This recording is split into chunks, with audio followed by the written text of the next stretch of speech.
He just got expelled. Ed Roth Taylor, a noble, still got the boot, treated like a nobody. Students who feared him are now low-key confused. Is he still scary after getting canned? But that arrogant jerk everyone hated, not the real him. Ed's a game character, a total menace. Our protagonist just got ice-guyed into his body. Other students were low-key celebrating his downfall. Ed sees his stats and yikes, his character is weak AF. Stamina, intellect, talent? A total joke. Originally, this noble got clapped by the protagonist, disowned, and ended up a beggar. But our guy's determined to flip the script. Kicked out of the dorms, Ed moved to the forest near school. He'll be disowned by his family too, but graduating here secures his future. Even poor grads here land bright futures. Ed's mission, survive, then classes. Immediate goal, just 10 days till semester drop. This game stretch, brutal but low-key, it's key. Ditching the stairs, Ed dips off campus into the forest. Day 1, rough, chopping logs with magic but reserves so thin he's gassed and starving. Attempts tree bark stew, a recipe grandpa once told. Yeah, went exactly how you'd think. Bark, nah, inedible. Lesson learned, moving on. Building, that's his jam. Logs cut, frame up, piece by piece, boom, shelter. Stats tick up, achievement unlocked. Not huge, but a clue, magic's a bust, but hands. Top tier, he leans in, crafts a harpoon, another achievement. To the water, fish caught, cooked, proper meal after 2 days. For a sec, things feel almost chill. Suddenly, a presence behind him. He turns to find Princess Fenya, Klol Empire's 3rd princess. She exposed his cheating, costing him everything. Her glare screams she's not thrilled to see him. Fenya's message is clear, Ed's shameless, he needs to bounce. But this isn't just talk, she sees through lies. If she pushes, Ed's cooked. Getting reported by her, that's game over. It's game over. As she's laying into him, Ed sees his fish catch fire. Talk about bad timing. He knows arguing is a lost cause, so he does the unexpected. He bows and thanks her genuinely. Fenya freezes, instinctively checking for a trick but finds none. That throws her. She knows the Roth Taylors, a family notorious for human experimentation, widely seen as a menace. But Ed's different. They already disowned him. Within this academy, it's his only anchor. With full family backing, this chat would have gone way worse. Tension eased, Ed focused. Fenya's alone, no escort, no uniform. He quickly realizes class placement test. Students hunt for magical beads. Fenya aims for Class A from the game. He knows she'll struggle solo, so he offers help. Fenya immediately suspects a trap. Ed Chill offers a simple deal. If he's capped, she can expel him. She's got nothing to lose. He drops the 3rd bead's location, Merylda's Guardian Tree Island Center. She finds it exactly as he said. That throws her off. Days ago, a busted cheater, now dropping accurate info, no obvious play. She's shook. Next day, results drop. Glast collects beads, roasting students with wrong items.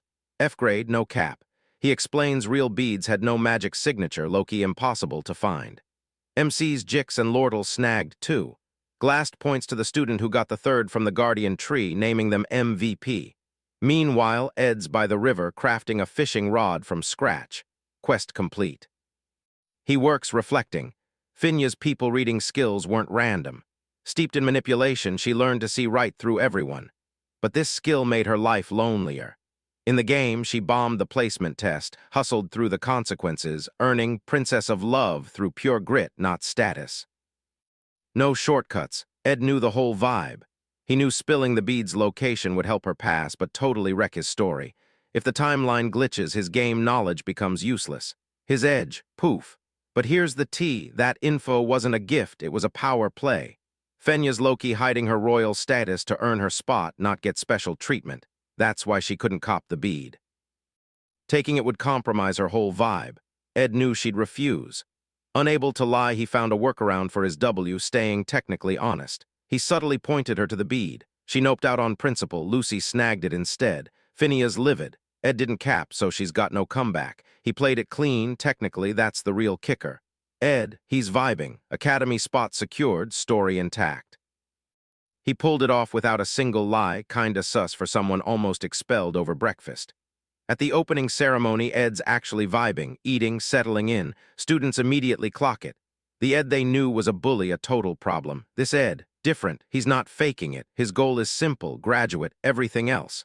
Noise. One student, though, can't stop watching. She's low-key confused. He looks the same, but his vibe is totally off. Then, first day back, Ed gets called to the principal's office. Instant panic, expulsion, but nah, the principal's chill, even kinda warm. Meetings no biggie. Ed thought Phineas snitched, but the principal's tone, she's clueless. What a relief. This is his wake-up call. No more winging it, he's sticking to the script. Out in the forest, Ed keeps grinding, leveling up his survival skills. Arrows on point, he's even eyeing magic enchantments. One evening, returning from a hunt, he spots a girl under the marled tree. It's Janica Failover, the genius spirit sorcerer from the ceremony, same year as him. She beams, walks right over, introduces herself, says the marled tree's been telling her about him. The tree's been watching Ed and it's chill with him, oddly reassuring. Ed takes it in stride. Even a wild wolf can be gentle. Janica laughs. She offers her hand, inviting him to touch her contracted spirit.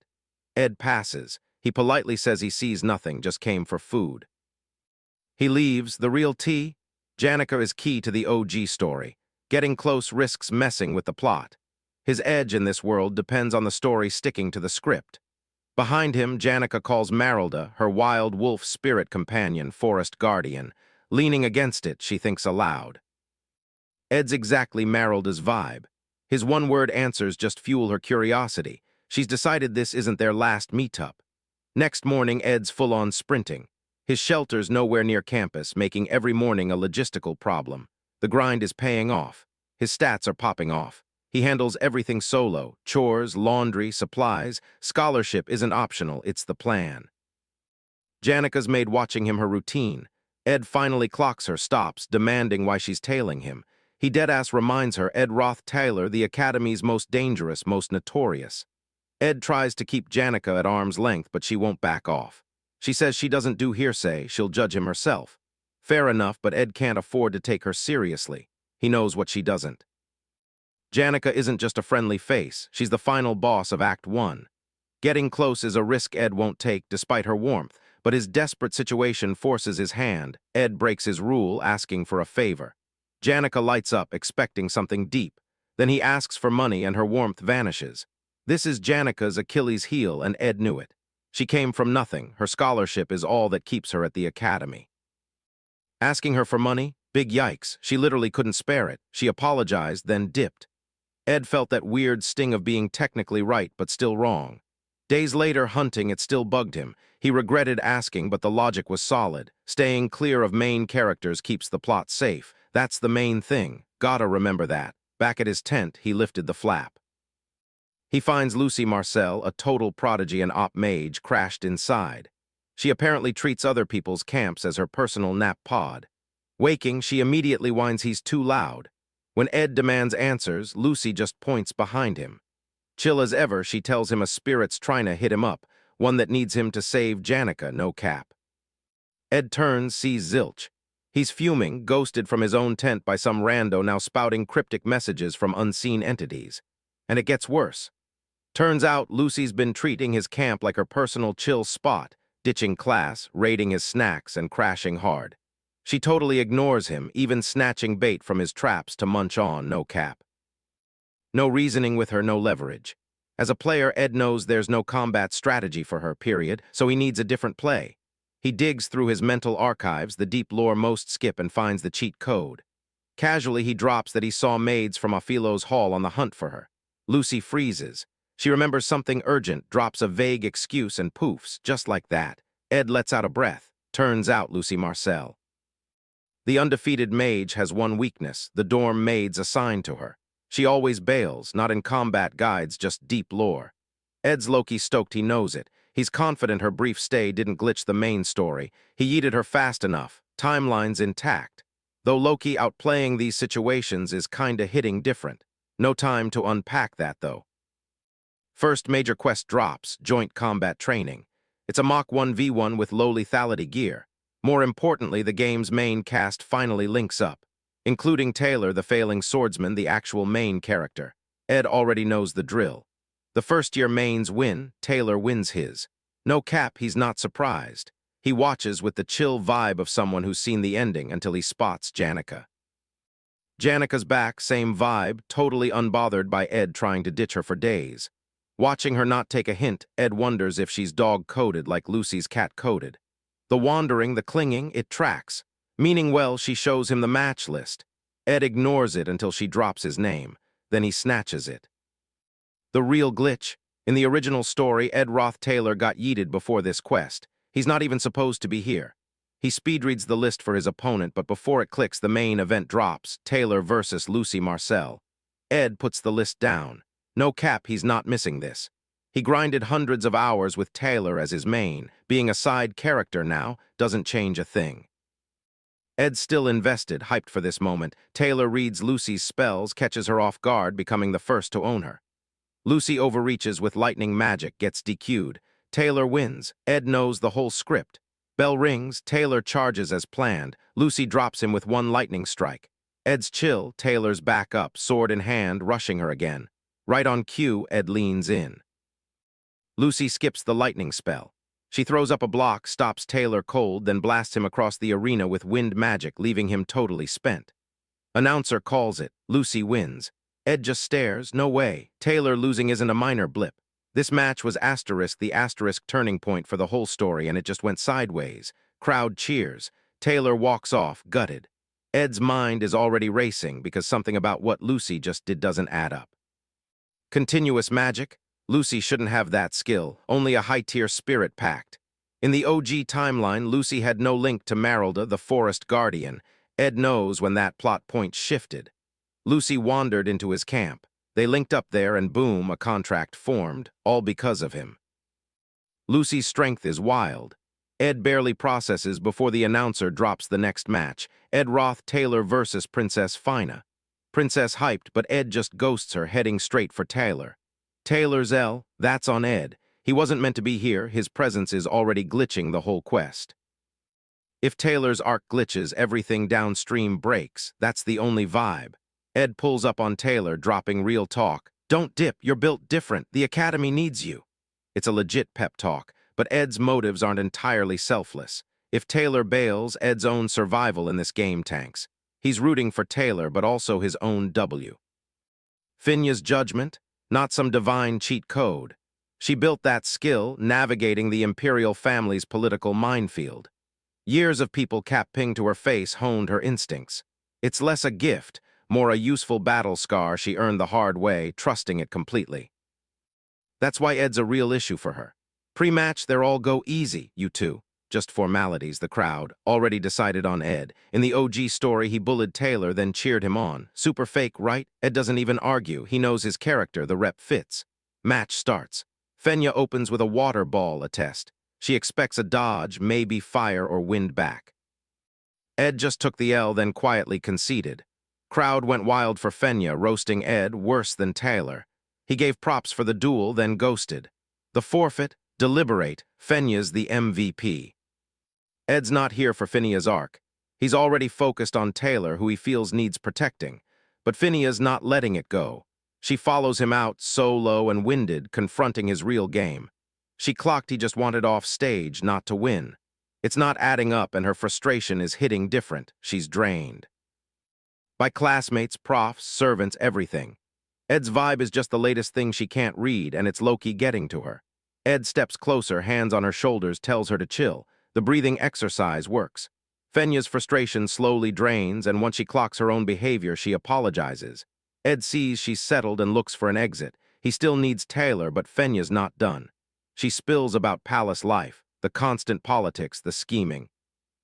The constant grind of overthinking every move is wearing her out.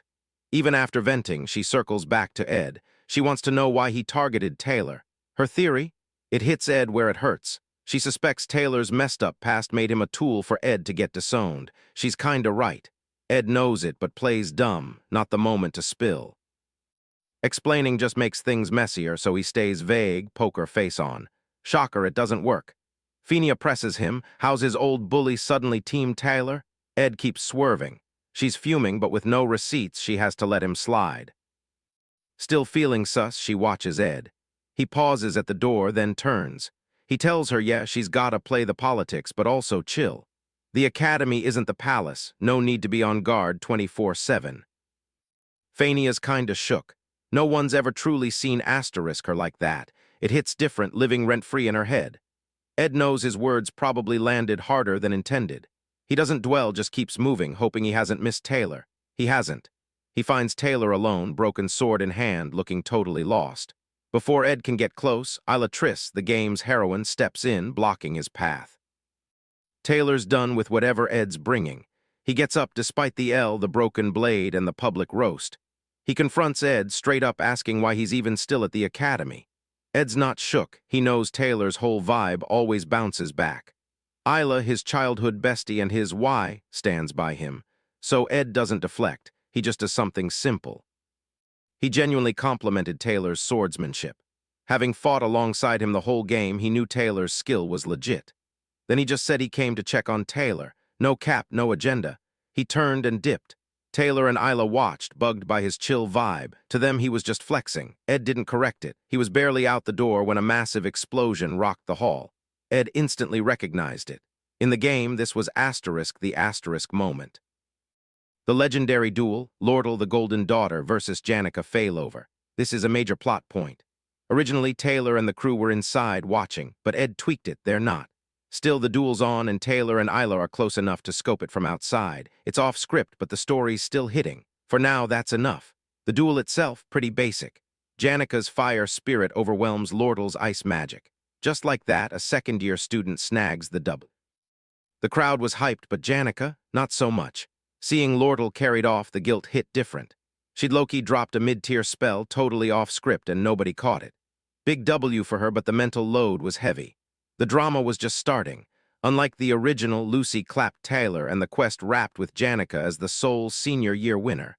Ed watched, quietly noting Janica's life was about to get seriously messy. Honestly, he's kinda vibing with that. Busy Janica means less main character drama at his camp. That's the whole plan, ghost the main characters. 2 weeks post-joint combat quest, Ed's on his grind, stats up, body built different. He's building to be self-reliant, no cap. Then Janica still finds his camp. Bruh. She sneaks up on him bathing. Chaos. By the campfire, Janica's like, this spot, top secret base, perfect for adventures. Then she drops, I need your real take on something. Ed asks, why me? You've got a squad. That's the whole vibe, she sighs. After the duel, I'm stuck on what I did to Lordle. Illegal spell, injury, gnawing guilt. My friends would say I was right. I don't want comfort. She wants the truth. Ed's blunt, apology due, give it. Feeling bad changes nothing, and neither does having people back her. It's already a done deal. Janica genuinely grins, relieved he just kept it real. She's noticed Ed's whole vibe shift since last year. She remembers him asking for cash. Most would be down bad, but Ed. Nah. His aura told her to keep her space, and she's been low-key fascinated ever since. She tells him, I rate you. Wish more people were like you. Ed finds it strange, yet not unwelcome. Next morning, the universe reminds him why he never gets comfy. Lordle's tailing him at the Academy. He ghosts her, but she persists. He knows the drill. Failed swordsman of Sylvania, most players never finish. Bad endings hit early often. Wrong choices, failed saves, heroes bricked before the real story. Lordle's part of that architecture. Early game, she's coded villain and players treat her like it. Her true role, only clear much later, usually too late. Ed's not most players. He clocks her, knows the cost of her game. So he decides, don't play along, don't get reeled in. Watch every step. Lordle tries a new tactic. She steps right into Ed's path, all innocent smiles, asking for 2 hours. Ed asks how long she'll keep this up. With mock surprise, she says she didn't think he'd hold out this long. Lordle's persistence? It's a whole thing. She's Ketchon's only daughter, a top-tier magnate's kid, already battling Princess Finya for Academy control. She's got every reason and resource to recruit. Ed's not about to be her asset. He walks, she shadows him. She buttered him up, saying she admired him despite the tea. Then 3 gold coins, a whole month's student pay, a down payment. Her ask, befriend Janica. She slipped the coins into his pocket, smiling, more people on my team is always clutch. Ed paused, then genuinely asked, so the famous golden daughter actually buys her friends? No shade, almost a flex, he meant it. Freshman Lordle's already playing 4D chess, mapping alliances, building influence. Ed, genuinely impressed, extends his hand, offering something back during the shake, not cash, but a lesson. He tells her, rich folks shatter from a brief taste of broke. But the truly desperate will trade anything for relief, their pride, their loyalty. Exploiting desperation is easy. He's not desperate and he's not feeling it. He takes the coins, places them in her palm, and dips. Lordle watches him go, Loki shook but entertained. Ed's Loki mad at himself. The cash would have been clutch, but messing with the story's vibe? Too risky. That night, Janica pulls up to Lortle's spot. Lortle, with a playful vibe, says she didn't expect her. First chat since their duel, BTW. Janica apologizes. She used an intermediate spell in the combat exercise, a rule break unintentional. She spots Lortle's visible injuries, calling them out. Lortle waves it off, she'll heal. Then Janica, with a knowing grin, asks about her Ed chat. Lortle tries to play dumb. Janica isn't having it. She casually mentions her spirits eavesdrop. She doesn't encourage it, but they do their own thing. Lortle goes quiet. Janica, pulling rank, calls out Lortle for trying to buy loyalty with gold. She makes it clear real bonds don't hit like that. Then, to twist the knife, she drops Ed's response, framing it as way more genuine than anything Lortle tried. Janica laughs at herself. She knows she went a bit extra with the senior authority vibe, maybe flexed. Leaving, Janica apologizes for the intense training. She's dead set on summoning a high-tier spirit, just needs to grind. Lortle watches her go, mulling it over, finally getting Janica. Her cheerfulness isn't fake, it's her shield, a way to navigate a harsh world without showing cracks. Janica's vibes are off, like she's still got baggage. Meanwhile, Ed's at camp doing laundry when a gust yeets everything. It's Belle Maya, head maid of Sylvania's worst dorm, the one who kicked him out before. She eyes his setup and... She's actually pleased to her own surprise. From her, a total perfectionist. That's major praise. Ed barely hears it. His eyes went straight to the basket packed with top-tier, forest-foraged ingredients. Belle clocks him staring, tells him to just ask. He asks for the basket straight up. She hands it over. He puts it to work immediately. Crafting tools, prepping food, leveling up his supplies. By sunset, he's chilling, feeling super productive. Things are quiet for a hot sec. Then something yeets from the sky, taking his whole tent. It's Lucy, of course. Ed is absolutely fuming, the kind of rage when you almost unalive and lose your hard work. He demands to know what went down. Lucy spills the tea. Belmea was in a mood, caught her ditching class that morning. Lucy freaked and ported to the first safe spot. His camp paid the price. No real guilt from her. Instead, she asks if he's got any jerky. Ed smacks her head. What throws him? She doesn't block it. No reflex, no spell, nada. Lucy admits she's totally tapped out of magic. For once, zero leverage. Ed capitalizes, giving her a proper lecture for the camp and *skipped classes. Later, he's at the library, sifting through construction books. Wood frame, planning, finishing, roofing.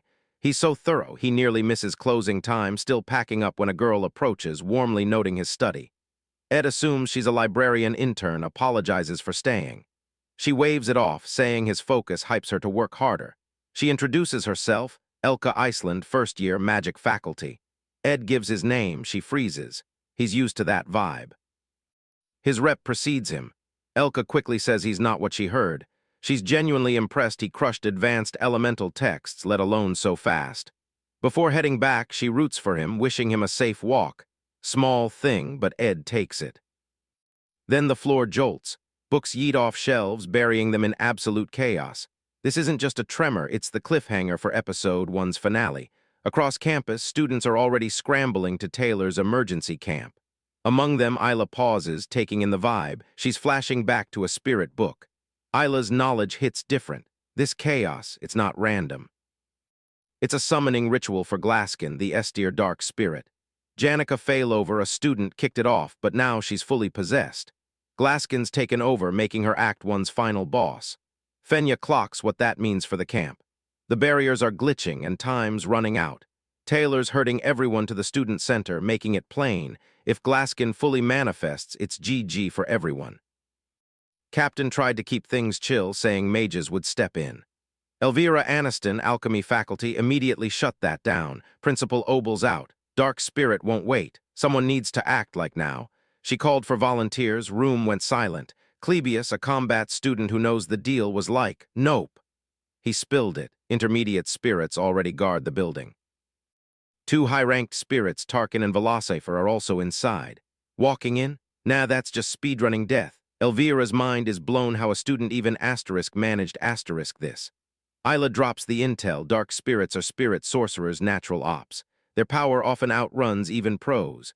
Janica likely lost her grip when things went sideways. Tarkin and Velocipher are now flexing her powers to pull Glaskin through, but who's actually calling the shots? TBD. Debate dragging. Jix just cut the mic. Arguing is wasted. Fenya's the only one who can make the call, all eyes on her. Fenya pauses, Ed's words about her heavy burden hitting hard. Then she drops the order. Top students, Royal Guards, 1 hour prep. Go in, free Janica, shut down summoning before Glaskin shows. Full responsibility, no cap. Suddenly, a student rushes up. Gasping, no help from the teaching area, they're already holding Audrey Hall, protecting the potion archives. Fenya asks, anyone else? Before an answer, a trembling, scared student reaches her. Library emergency, Elka, the apprentice, and a sophomore are trapped. Jix doesn't wait. Grabbing the girl, he demands, is Elka still in there? She confirms. He's already decided. Elka's defenseless. He's getting her out. Fenya stops him. Janica and the dark spirits are the priority. Elka's not alone. A sophomore's with her. Jix is sus. He doesn't know this student won't trust a rando with his bestie's life. Fenya asks who the sophomore is. The girl freezes, struggling to spill the tea. Jix pushes her. Finally shaky, she drops the name, Ed Roth Taylor. The room goes silent. She starts crying, apologizing. She dipped early 'cause Ed was staying late. Annoyed by his presence, she dipped, leaving Elka to handle it. Jix's worry sharpened. Ed's rep isn't comforting in a crisis, and leaving Elka alone with him as things collapse. This library, Jix is not having it.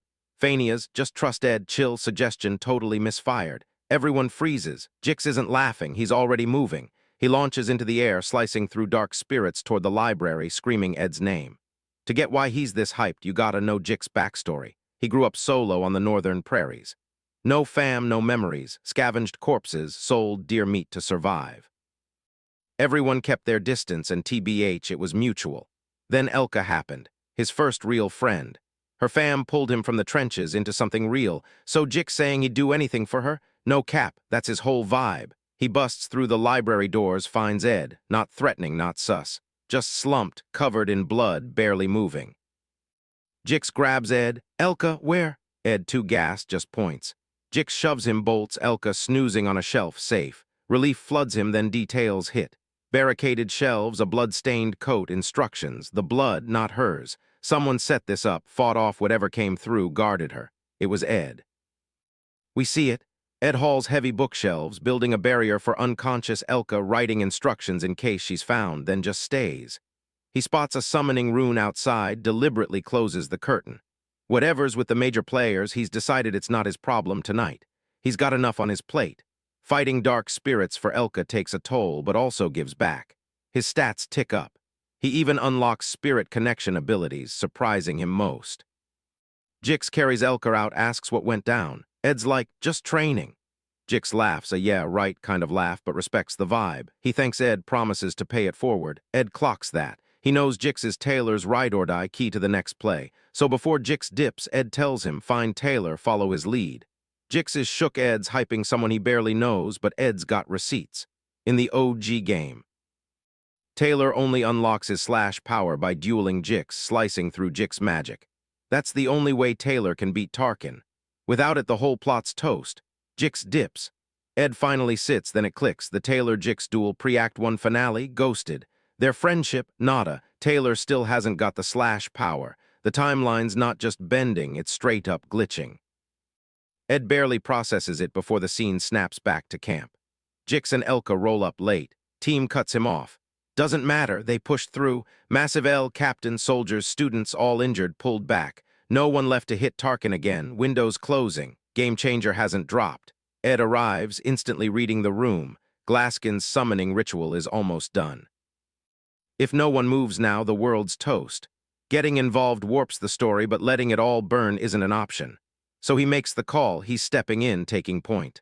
The moment Ed Roth Taylor takes charge, the camp goes quiet. Clebius laughs, thinking Ed's joking. Jix cuts him off. Listen, Ed lays it out. Janica is the real target. Janica's on a leash, controlled by Philosopher, the darkness spirit. Tarkin, the fire spirit, is gatekeeping, and they learn the hard way his shell is basically plot armor. The strat? 2 teams. One pulls Tarkin's aggro, the other goes straight for Janica. Lordle's not feeling it. They barely clutch the first round, pure luck. She thinks they're not built for a Tarkin rematch. Ed gets the risk but points out taking Janica out of the game hard resets Tarkin's power. It's the only play. Taylor volunteers for bait. Ed immediately shunts him to combat. Taylor's too crucial for a distraction. Ed slots himself, Lordle, and Clebius onto bait duty. They were not having it. Mid-protest, Princess Fenya steps in, shutting it down. She plainly states she doesn't fully trust Ed, but the plan, solid. She splits the squad. Taylor, Elvira, Jix, Fenya target Janica. Ed, Lordle, Clebius lure Tarkin out. Her one rule, no L's. Everyone makes it out. Ed's squad hits Nail Hall. Tarkin's there, looking legit dangerous. Ed reminds them of the plan. Clebius looks like he's rethinking everything. He hypes himself up. Their job, distraction. The other squad handles the heavy lifting. He charges Tarkin, lands a hit, gets its attention. He turns to check on the group. They're gone. Clebius is alone. Tarkin's got him clocked. He bolts, absolutely fuming. Ed watches Clebius sprint for his life, calmly telling Lordle to focus. Lordle half jokes, let him dip. Ed shuts that down. No one gets hurt on my watch. I know Clebius better than he knows himself. Fear's real, but so is what's beneath. Tarkin occupied, Ed unleashes Lordle. She positions herself outside the hall, starting the spell. Her mission, breach the wall, hit Tarkin. While working, Ed came to mind. His rep's rough, but he felt different. She noted it, then blasted a huge hole, direct path to Janica. Fenya and the others, totally blindsided. Ed had clocked Lordle's true power, saving it for this moment. She knew, and it mattered. Path clear. Lordle faces Tarkin. Right on cue, Clebius comes booking it back, screaming, my bad, and begging for backup. Tarkin's still hot on his heels. Ed clocks it quick. Tarkin's shell is still op. Nothing's scratching it without serious juice. He knows the cheat code and bolts for the roof. Up there, Lucy's catching Z's. She's not supposed to be here, but the plot's already wild, so Ed's like, she's fair game. He rips open Jerky, tosses a piece to wake her. Then he yeets her at Tarkin, yelling for everyone to get down. Lucy, fully awake and absolutely fuming, unleashes her high-rank ability, Divine Punishment. It shatters Tarkin's shell wide open. Ed doesn't wait. He charges, landing the finishing blow while the spirit's exposed. Meanwhile, Janica's whole life has been about being someone else's symbol. Parents, teachers, friends, everyone proud, everyone expecting. Her whole life just wait. Childhood memories still hit as the wall explodes, team busts in. No relief, just a smile. The asterisk wrong asterisk kind, totally sus. Velosphere's got her. Outside, Ed's trying to focus. Final act drops before dawn, time's the real enemy. Lordle updates. Lucy's nearby, wiped after cracking Tarkin's shell. Lordle's been throwing ice spears at the spirit. It's barely holding on. Lucy's wiped. Clebius. Getting clowned, useless. Ed clocks the sitch, decides it's a him problem. He tells Lordle, my life's in your hands, no cap. Lordle calls it a wild gamble. Ed reframes it, an investment in yeeting the monster, making her life hell. That hits different. She grins, you're way cooler than the princess, extra with royal vibes. High praise from her. She drops ice traps while Ed preps his charge at Tarkin. Then a massive dark spirit, Glaskin's right hand, appears above the hall, making things worse. Ed clocks it, knowing Taylor's team is swamped and keeps pushing. He trusts Lordle, that's the play. Tarkin preps a fire blast for Ed. Lordle's timing is clutch. Her traps block the attack, opening a gap. Ed slides in, channels wine magic, and slices Tarkin's throat. The spirit's done. Ed checks his stats, nice. Spirit magic's leveled up big time, unlocking a new contract slot. Something he didn't expect to snag. He spots Taylor already shredding Glaskin's right hand spirit like it's nothing. Ed watches, gotta admit, Taylor's got that main character energy. Tarkin's done, Janica's free from Velosphere. The squad can finally breathe. They made it. Lordle just laughs it off. She's seen plenty claim they're going all in, then fold. What's wild to her is Ed, even after almost dying. She barely flinches, then slips 3 gold coins into his palm as a quiet thank you. Before Ed can even process it, Taylor's there. His hair's white from burned power, and he's giving Ed major side-eye. Ed clocks it. Taylor, in full swordsman mode, is pure main character energy. Ed's got his own messy feelings, but that doesn't change the vibe. Taylor bows deeply, thanking Ed for saving the Academy. Ed sincere, vowing to honor his debt. Clebius, still a whole mess, then balls, yelling Ed sus. The squad shuts that down. Clebius retreats, big mad. Princess Phoenix steps up last, thanking Ed with grace that just hits different. He's offered a student council spot, but Ed passes, giving credit to the squad. Elvira immediately starts roasting him and Jix tells her to chill. Ed watches, a quiet smile spreading. Seeing them together hits different. He'd Loki kept his distance from the main crew on purpose. But now they're all leveling up, becoming their true selves. Taylor's getting tougher, Isla's finding her stride, Finya's stepping into her monarch role, each on their own glow-up journey. Right on schedule. Ed dips from the squad, heading to check on Janica. The story might have gone off script, but his job's the same. Stay low-key, keep the main characters vibing, let them shine. He finds Janica holed up in a chest, bruised and hiding. Back with the group, he asks, "Why did Janica snap?" Lordl has a theory. Her room was wild, walls covered in DMs and posts, the floor stacked with fan mail from outside the academy. Everyone expected big things from her. Lordl figured the pressure made her obsessive, trying to honor every expectation. That's the crack Veals found. The dark spirit exploited that pressure, pulling Janica under to become Glaskin's vessel. Ed worked backward.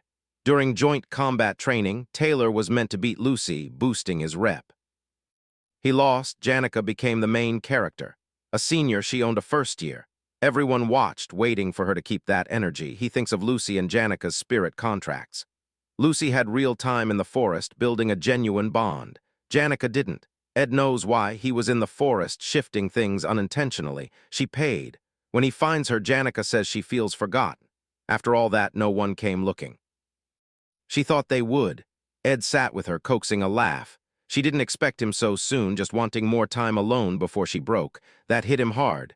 Ed teared up. He remembered Maralda, the spirit wolf, telling him to save Janica. Now he got it, not a battle. This.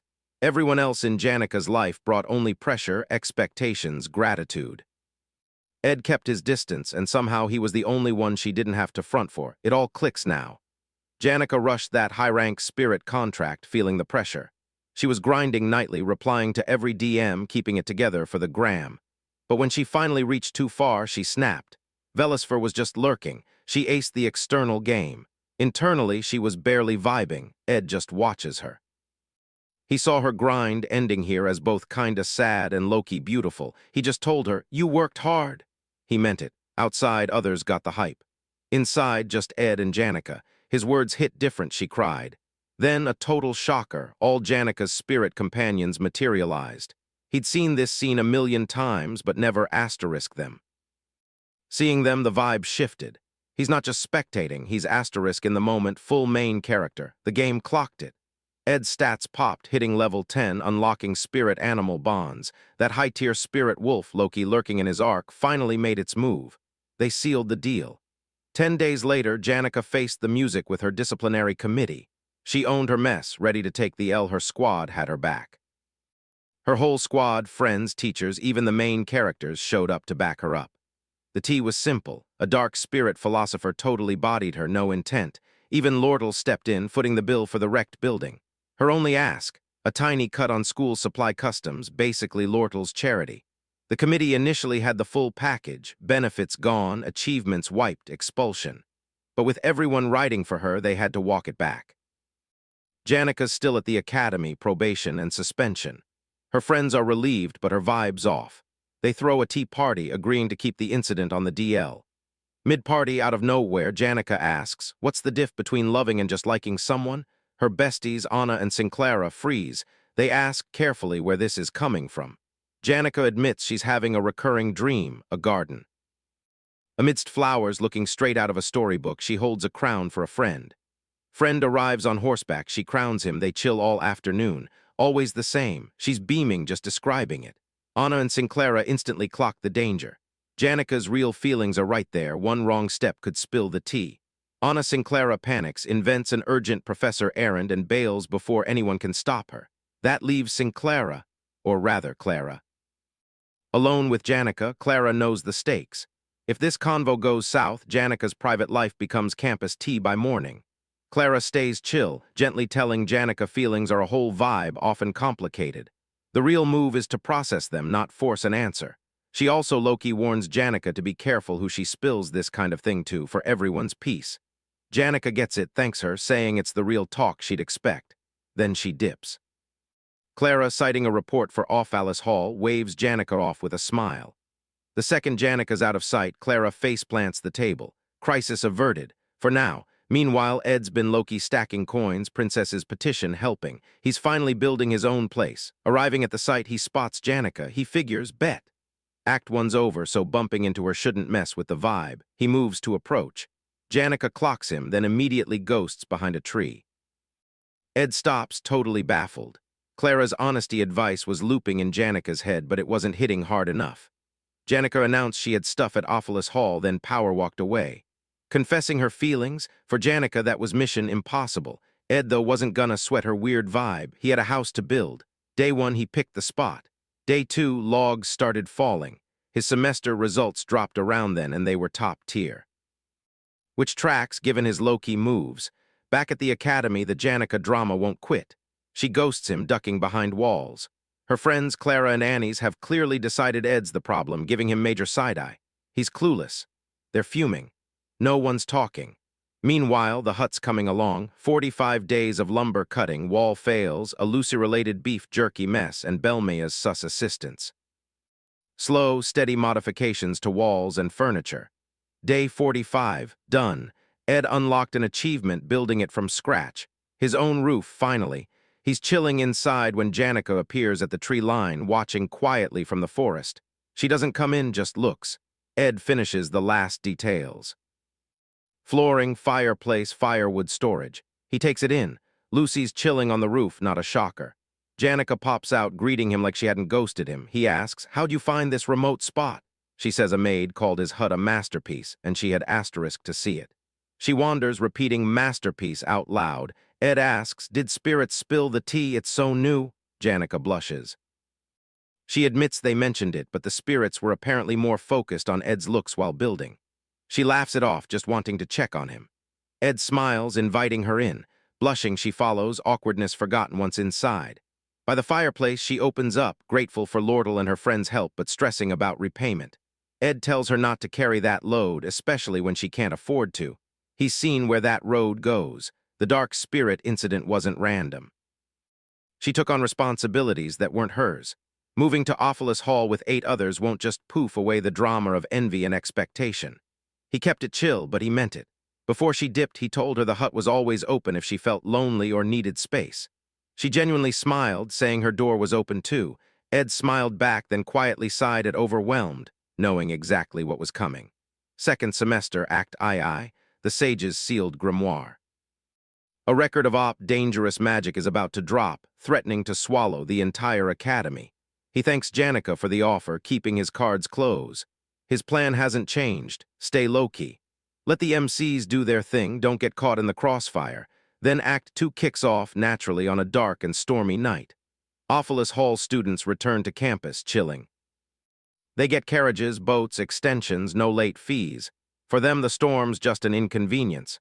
Dex's Hall students, they trek through it alone. Late means docked points. This blatant unfairness isn't subtle, everyone sees it. Students are pushing back. Students are gathering, demanding why they're getting shafted. But low-key, 2 are pulling strings. Lordle's agenda is clear, bringing in Willen, a provocateur who fuels the fire. Students want fair play. Willen wants a full-on riot. Lordle then drops a seemingly reasonable solution: extend deadlines for storm-delayed students and admit Ophelos Hall gets VIP treatment. Headmaids and the review division back her. Admin ain't budging. That silence just fuels the protest to blow up. Students are done asking, now plotting chaos, trashing Ophelos Hall's fancy furniture and art, damage that'll sting. Willen got his wish. Chaos to dunk on the Academies. Rep Lordle, Loki using the Merchant Association, is flipping this crisis into leverage for her own agenda, brewing since Glaskin. As this unfolds, the Merchant Association clocks a bigger op. They plot to mess with the Sage's sealed grimoire, Sylvania's heart. So valuable, people would drop everything just for a peek. Lordle watches the rain, something in it drags her back.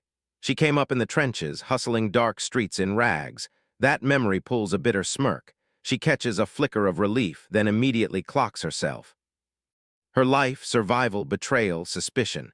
Never let anyone see the real her. Scars remain. She knows her outside vibe, but deep down she wants someone to see her real story. So she's finding her tribe, others who know that grew up with nothing grind. Ed calls her the Black Veil, always low-key, hiding ugly truths. Players called her that too. Outside, the protest is getting loud. In the original game storyline, this whole Aphilo's Hall takeover, it's Taylor's arc. He grinds his way up, floor by floor, taking on mini-bosses doing insider ops. 5 floors, 5 fights. First up, Tote, the decoy. Tote's a salty, loud student who got clowned by Taylor's crew early. Lord'll use that humiliation to bag his loyalty. Tote's mission is simple. Snatch the maid guarding the first floor, then breach Aphilo's Hall's front door. Once that door is down, Willen's got his opening to lead the rioters in. Tote's job, stall Taylor at the entrance, buying time for the rioters to hit the 4th floor and claim the building. But when Willen gets upstairs and checks his guy, it's not Tote. It's Ed Roth Taylor. The whole script got flipped and the rioters are clueless. Ed's about to spill how he landed here. 2 days pre-incident, he was in the woods, struggling to bow hunt. 0 skills, 0 feel, just pain and grit. His camp's a regular spot now, words out, with 3 main visitors. Lucy, questions he can't answer. Janica, food, laundry hacks, real help. When Ed thanks her, she blushes, gets awkward. He finds her easy to read, which he digs. She's less chill when Lucy's around. Then Lord'll. Lord'l's night visits aren't just chill.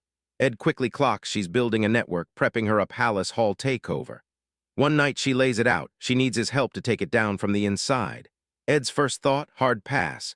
His strategy hinges on the plot's natural flow. Interfering feels like poking a system he doesn't get. But then Lord'l drops a bomb. Tote collapsed after a run-in with Taylor. That's a red flag. Tote was supposed to lose that fight. It went south, but predictably. Things got messy. Tote clowned Taylor, comparing him to Ed Roth, which totally triggered Jix off script. The beatdown went extra. Lord'l smirks, knowing she's got him on lock. She's like, NBD, just swipe a maid's keys and pop the hall door when protesters hit. Ed crunches the numbers. If those doors stay shut and Lord'l's plan flops, Act 2 is cooked. He's not trying to get involved, but wants less drama. He'll help, but on the down low, no main character energy. Lord'l agrees, sweetening the deal with 20 gold. Ed accepts no cap, he's stuck.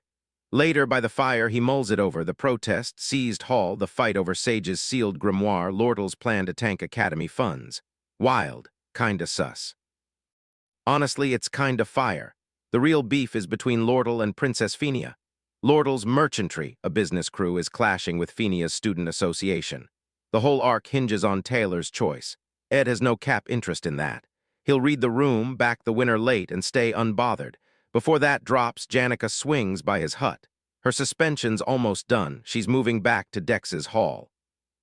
She swings by to thank him, dropping off old stuff, cushions, pillows, basics. Ed takes them, no cap, Loki making her happy.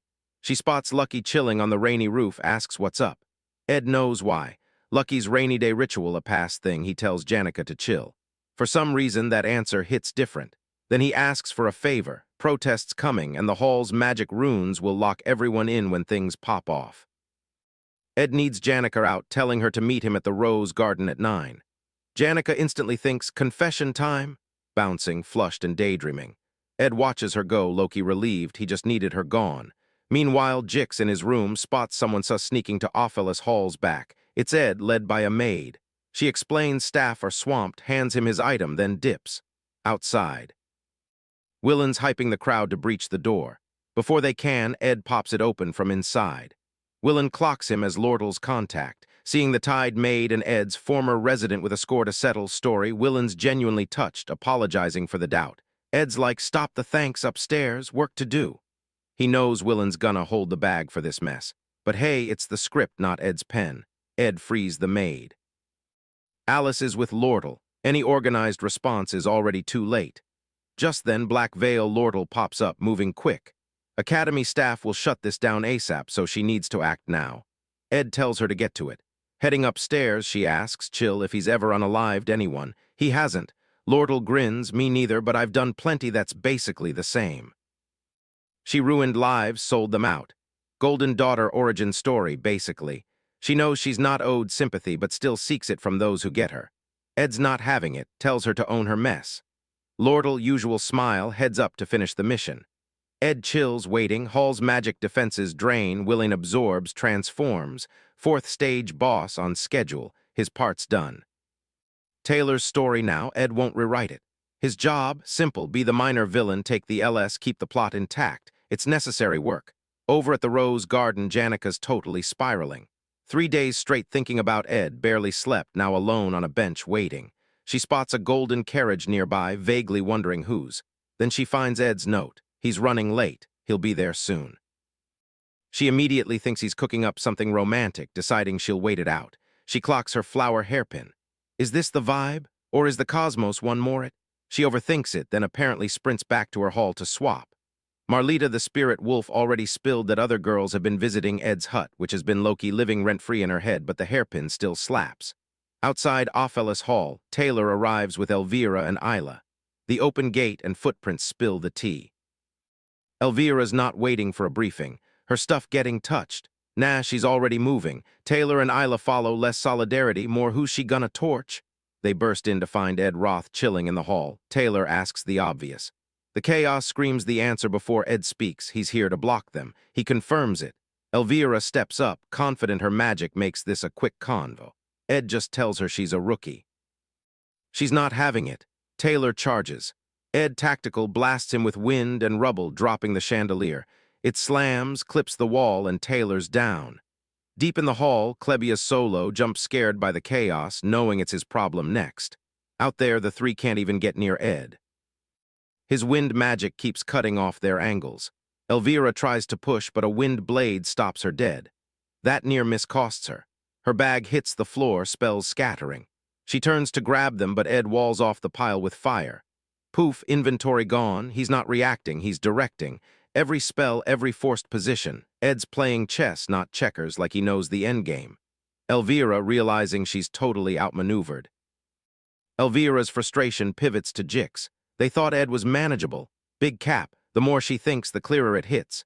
Ed clocked the Academy's core weakness. Students train with gear and potions, but lack real combat instincts. Elvira sees it in herself. She'd written off rings and necklaces, went full spell spam, walked in overconfident. Chandelier, firewall, bag. Ed owned that overconfidence, step by step. Top first-year alchemist stuck in a hallway, no gear. Fuming, she eats a spirit bead, summoning a spirit rabbit, slaps on a fire-resistant formula. That bunny, weaponized. Across the hall, Isla and Taylor are pinned behind Ed's firewalls. Isla tries water magic, but the walls are laced with wind. Get too close, get sliced. Taylor pulls her back, shielding her. Isla knows her theory, and she can cast. Ed's precision keeps them locked down. Elvira pings Taylor. Can you 1v1 Ed up close? No time for replies. She sends the rabbit. It goes hard, forcing Ed's hand. Taylor capitalizes. With Ed focused, Elvira yeets through the firewalls for her scattered items. She tanks hits, jukes spells, but still makes it, scooping her loot with pure relief. She's back in the fight, or so she thinks. Ed flings a wind blade, still wrangling the rabbit. Elvira, feeling herself, drops a release spell. It unravels all Ed's active spells, making his magic inert, locking him out. Rabbit gone, firewalls drop, Ed's cooked, he bolts. Taylor chases him upstairs. Ed at the top kicks over his stashed fire oil bucket. Flames spread fast. The group pauses. One hallway fire is NBD, but this could torch the whole building. Taylor's like, nah. He elemental slashes through the flames, pushing forward. Behind him, Elvira freezes, eyes on the hall, carpets gone, windows wide open. Ed's play wasn't a trap, it was damage control. He made sure the fire couldn't spread. She opens her mouth to warn Taylor. Too late. Taylor's on Ed. Ed raises his bow, shoots past asterisk Taylor, arrow straight for Isla. Not a kill shot, just a distraction. Elvira snags it midair, immediately clocking the cloth-wrapped tip. Not an attack. Signal received. She warned Taylor, but he's all in. He reached Ed, swinging. Ed blocked with his bow, buying crucial seconds exactly what he needed. Sound from above, Klebius out. Next phase live, Ed's part done. He exhaled, stepped back, letting Taylor's elemental slash connect. Strike sent him into the wall. Done. Everyone in the wreckage trying to process what just went down. Taylor hauled Ed up, demanding answers. Elvira hangs back, doing the math on a fight that felt off. Ed's a second year. He could have gone hard after the chandelier dropped. He held the line, not to win, but to stall. Taylor shoves him, frustrated. Ed, barely standing, tells them to ditch him, go upstairs pronto. That hit different. Elvira snaps. Why gatekeep the stairs if we were going up anyway? Taylor and Isla pile on. No one's budging without a real answer. Before Ed can spill, the hall door opens. A girl steps in from the rain. Hood up, Janica freezes. Taylor, Elvira, Isla over a bloodied Ed in a wrecked hall. She'd been waiting at the Rose Garden, not here. This was not what she expected. Her voice cuts through the silence, demanding answers about the hall and Ed. For Janica, this was a line crossed. Ed's not just a rando. He made her feel seen, his no BS vibe stuck after the Glaskin hunt. His presence makes problems solvable. Looking at him now, it clicks. He deliberately sent her from Awfulus Hall tonight, knowing she'd already taken the heat for Glaskin, protecting her. That hit deep. He never asked for anything, but she's here now. She's not letting that slide. Hairpin out, Janica shifts the vibe. Her next words, a demand. What are y'all even doing? Her tone made it clear this wasn't just Ed's beef. Taylor, still buffering, glad she's safe, then spilled the deets. Protesters have taken Awfulus Hall. Ed pulled an all-nighter, gatekeeping the upper floors. Taylor's sus Ed was covering someone up there. Elvira's the first to clock it. Janica's gone rogue. Before anyone could process it, Janica's magic explodes, turning the hall into a wind tunnel. Ed calls her name. She tells him with eerie calm, "It's fine." It's not. Okay, but then a whole battalion of mid-tier spirit beasts just asterisk spawns around her. Taylor's squad freezes, instinct taking over before their brains could process. Elvira, clocking it first, pushes for retreat. Janica, she argues, is totally out of their league. Taylor, of course, says no. Elvira tries to reason. He's not budging. Taylor always wanted to treat a tactical ceiling as a personal challenge. Then Ed steps in. Battered, he yanks Taylor clear just as a spirit beast strikes. He tells them, upstairs, original plan. That hits different. The guy who just blocked their path is now telling them to hurry. Elvira pushes back. Ed lightly bonks her head, hands back her chem bag, and repeats. Message received. They're off. As the group heads upstairs, Ed turns to Janica. She's deep in her summoning, spirits swirling. Noticing him, she tells him to chill. She's got this, no need to push himself. Ed whispers her name, then places his hands on her shoulders. She freezes. He's never touched her like that. The gesture cuts through the magic. In a worn-out voice, he asks her to call off the spirits. The wind's too strong, he says. He can barely stand. That's all it takes. Janica really sees him. And lets the magic go. The spirit beasts poof. The hall falls silent. From the stairs, Taylor's crew watches, shook. All that power, and Ed talked her down in like 30 seconds. Ed glances up, tells them to move. Time's short. Then, running on fumes, he collapses. Later, the two sit together. Janica patches him up, Loki fuming, worried sick, mostly side-eyeing Taylor's crew for Ed's state. Ed, for his part. He's plotting revenge, Janica's stress spiking. She makes him promise not to get hurt. He thanks her genuinely. He's satisfied, not clean, but job done. He heads for camp. Janica stops him. She mentions a large carriage near the garden with a golden crown. Ed freezes. He knows that symbol. It's the Golden Kings, head of the Merchant Association's elite. And Lordle's adoptive dad. But in the game, the Golden King's an Act 2 minor villain Lordle takes down. He's not supposed to be here. Ed's clueless, just a vibe that the story's totally off script from his memory. Up on Awfulus Hall's 5th floor, Lordle stares out a wide window, face unreadable. Alice, the chief maid who's been there since 15, stands by her. She started from scratch, now she runs the whole show.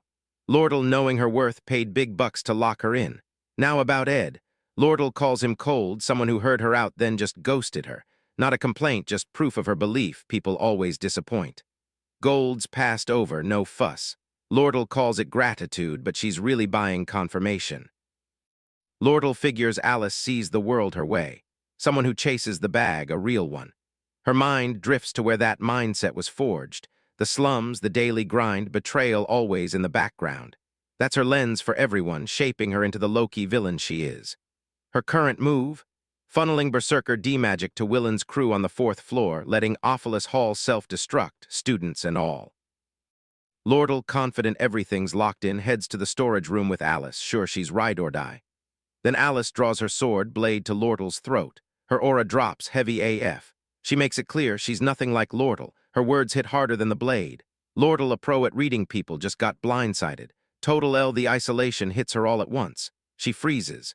Can't move. Meanwhile, Taylor's team is having a asterisk way more lit afternoon. They grind floor by floor, calming Clebius, taking down maid bosses, managing crises. 1st floor was rough. Then a rhythm until floor 4. Willen's already gone. Defensive runes have taken hold, his body's running on unstable, uncontrollable energy. He's holding a crystal ball, now genuinely dangerous, and he knows it. He's calling for help, but the magic's not having it. Students hear the chaos, assume the building's coming down. The protest is pure chaos, flooding the halls. Taylor's crew doesn't hesitate. Taylor tanks Willen's blast directly, buying time to get students clear. Willen's attacks are next level, totally off the rails. Elvira runs the numbers, magic's not gonna cut it. She pulls out an angleweed reagent to nerf his output. Plan, knock Willen out the old-school way. Taylor takes point. Elvira yeets Clebius, literally yeets him, creating a distraction. The squad moves in, cutting angles through Willen's wild swings. Taylor gets close, close enough. Then the runes go critical. Willen lights up and the explosion rocks the hall. Outside, Ed and Janica watch the smoke rise. Janica focuses on Ed's injuries. He says most of the blood isn't his. Technically reassuring, but totally missing her point. But Ed isn't sweating the explosion. His eyes are on the carriage outside, Golden King's elite. Golden King, Lordle's adoptive dad, is totally out of pocket here. In-game, he's a fake antagonist, and Act 2 boss Lordle herself bodies. His quiet, unannounced presence now, that's a major red flag. Ed's connecting the dots. What he clocks next just makes the whole situation even more sus. Shani, Alice's trusted maid, by the carriage waiting for the Golden King. Hold up, this ain't right. Lordle fought hard for Alice's loyalty. Shani with the elite, major red flag. Alice's loyalty was sus, no cap.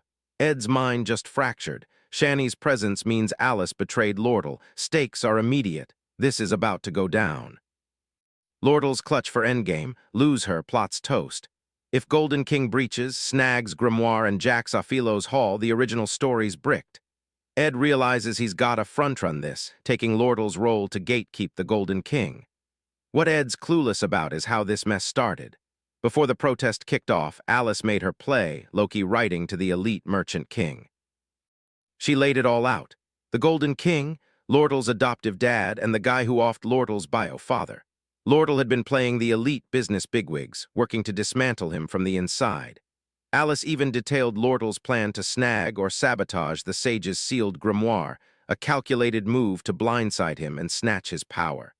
Alice then closed the letter with a demand, more cash than Lordle was paying her. Alice fully switched sides. Now her blade's at Lordle's neck, waiting for the Golden King to collect. Lordle, usually chill, is visibly shook. She pushes back, reminding Alice they both wanted revenge against the king. Alice just sighs, apologizes, then drops a truth bomb. Lordle, Alice, and the Golden King, all cut from the same cloth. Ambition. Survival. Period. No cap, same diff. Lordle's speechless. Then kaboom asterisk, the door explodes. Taylor's squad storms in, dragging a cuffed, defeated Willing, roughed up, but they clutched it. Elvira clocks it. Alice is deaf, the mastermind, only she supplied Willing's magic runes. Lordle sees her opening, drops to the floor, full drama. Taylor's crew rushes over, pure concern. Fakes tears, plays helpless, then asterisk, poof, asterisk, she's gone. She's in her room, mind already spinning. Golden King, asterisk here. IRL, the shock hits. The shadow puppet master just waltzed into Ophilo's hall, but Lordle shakes it off fast. His presence. Loki, a major W, massive account tampering, chaos damage, all on him. His downfall is right there if she plays her cards right. Her room has a carrier pigeon. Pigeons dropping intel to the Merchant Association, exposing the Golden King's sus crimes. She'll find a low-key spot, let the pieces fall. Plans solid, just needs execution. Alice's betrayal, that one hits different. Lordle's been through it, but she channels that pain into something clutch. Wipes her face, moves. Just then the Golden King rolls in with his guards, chill. He clocks a student, tells them to bounce for safety. Kid doesn't budge. He tells the elite no entry, safety protocols, fam. Elite looks puzzled, a bit sus. Then he gets a real look. It's Ed. Ed's just asterisk there, blocking the stairs, no badge, no official vibe, not budging. The elite, chill as ever, asks if Ed even has the creds to be doing this. Ed's like, nah, just my call. Big flex or big fail, TBD. Ed's doing the mental math. Only 3 get the real tea here. Lordle, who's out for payback for her childhood, and the elite himself. Sage's grimoire. And Alice, the chief maid who torched Lordle's trust, now the villain. Ed yeeted Alice. Taylor's squad handles her. Ed's job, this staircase. Elite tries a softer angle, wanting to chat with the Academy about the chaos. Ed doesn't budge, Elite's patience draining fast. Elite activates his aura, cutting to the real T, is Ed with Lordle. 10 minutes prior, Ed and Janica were at Jix. Building mostly cleared, Jix calmly exercised while things went sideways. Asked why he hadn't evacuated, he just wanted to chill and stick to his routine. Fair enough. Then, eyeing Ed and Janica, he asked if they were a thing. Janica loudly shut that down, instantly worrying it was awkward. Ed quietly told Jix he messed up. Jix apologized. Vibe cleared, Jix asked what they wanted. They'd crashed his place, even taking a chunk of his wall. Ed asked for a favor, no cap, promising payback. Jix wasn't thrilled, but agreed. Ed held the line against Keklin, while Jix and Janica watched from the shadows. Keklin then switched up, trying to guilt-trip Ed, painting Lordle as ungrateful and recounting how he raised her. He framed her plan as betrayal. When that failed, he offered to double Lordle's promises. Ed made it clear, money wasn't the flex. Keklin dropped diplomacy, ordered Ed removed. Guards swarmed, overpowered him, but Jix appeared, yeeting them with wind magic. Jix and Janica stopped hiding. Janica summons spirits, Jix preps. Ed thanks them, promising Jix a solid, then bolts upstairs. Keklin eyes the students blocking his guards, orders, "Go all out." The brawl explodes. Jix and Janica hold their ground. Ed sprints up, finds Lordle, no pause, just yells, "Back door, run!" Lordle hears him. Beneath the urgency, something ancient stirs. Kindness was always transactional for her. Loyalty, just an investment. Everyone she trusted had an agenda, a price.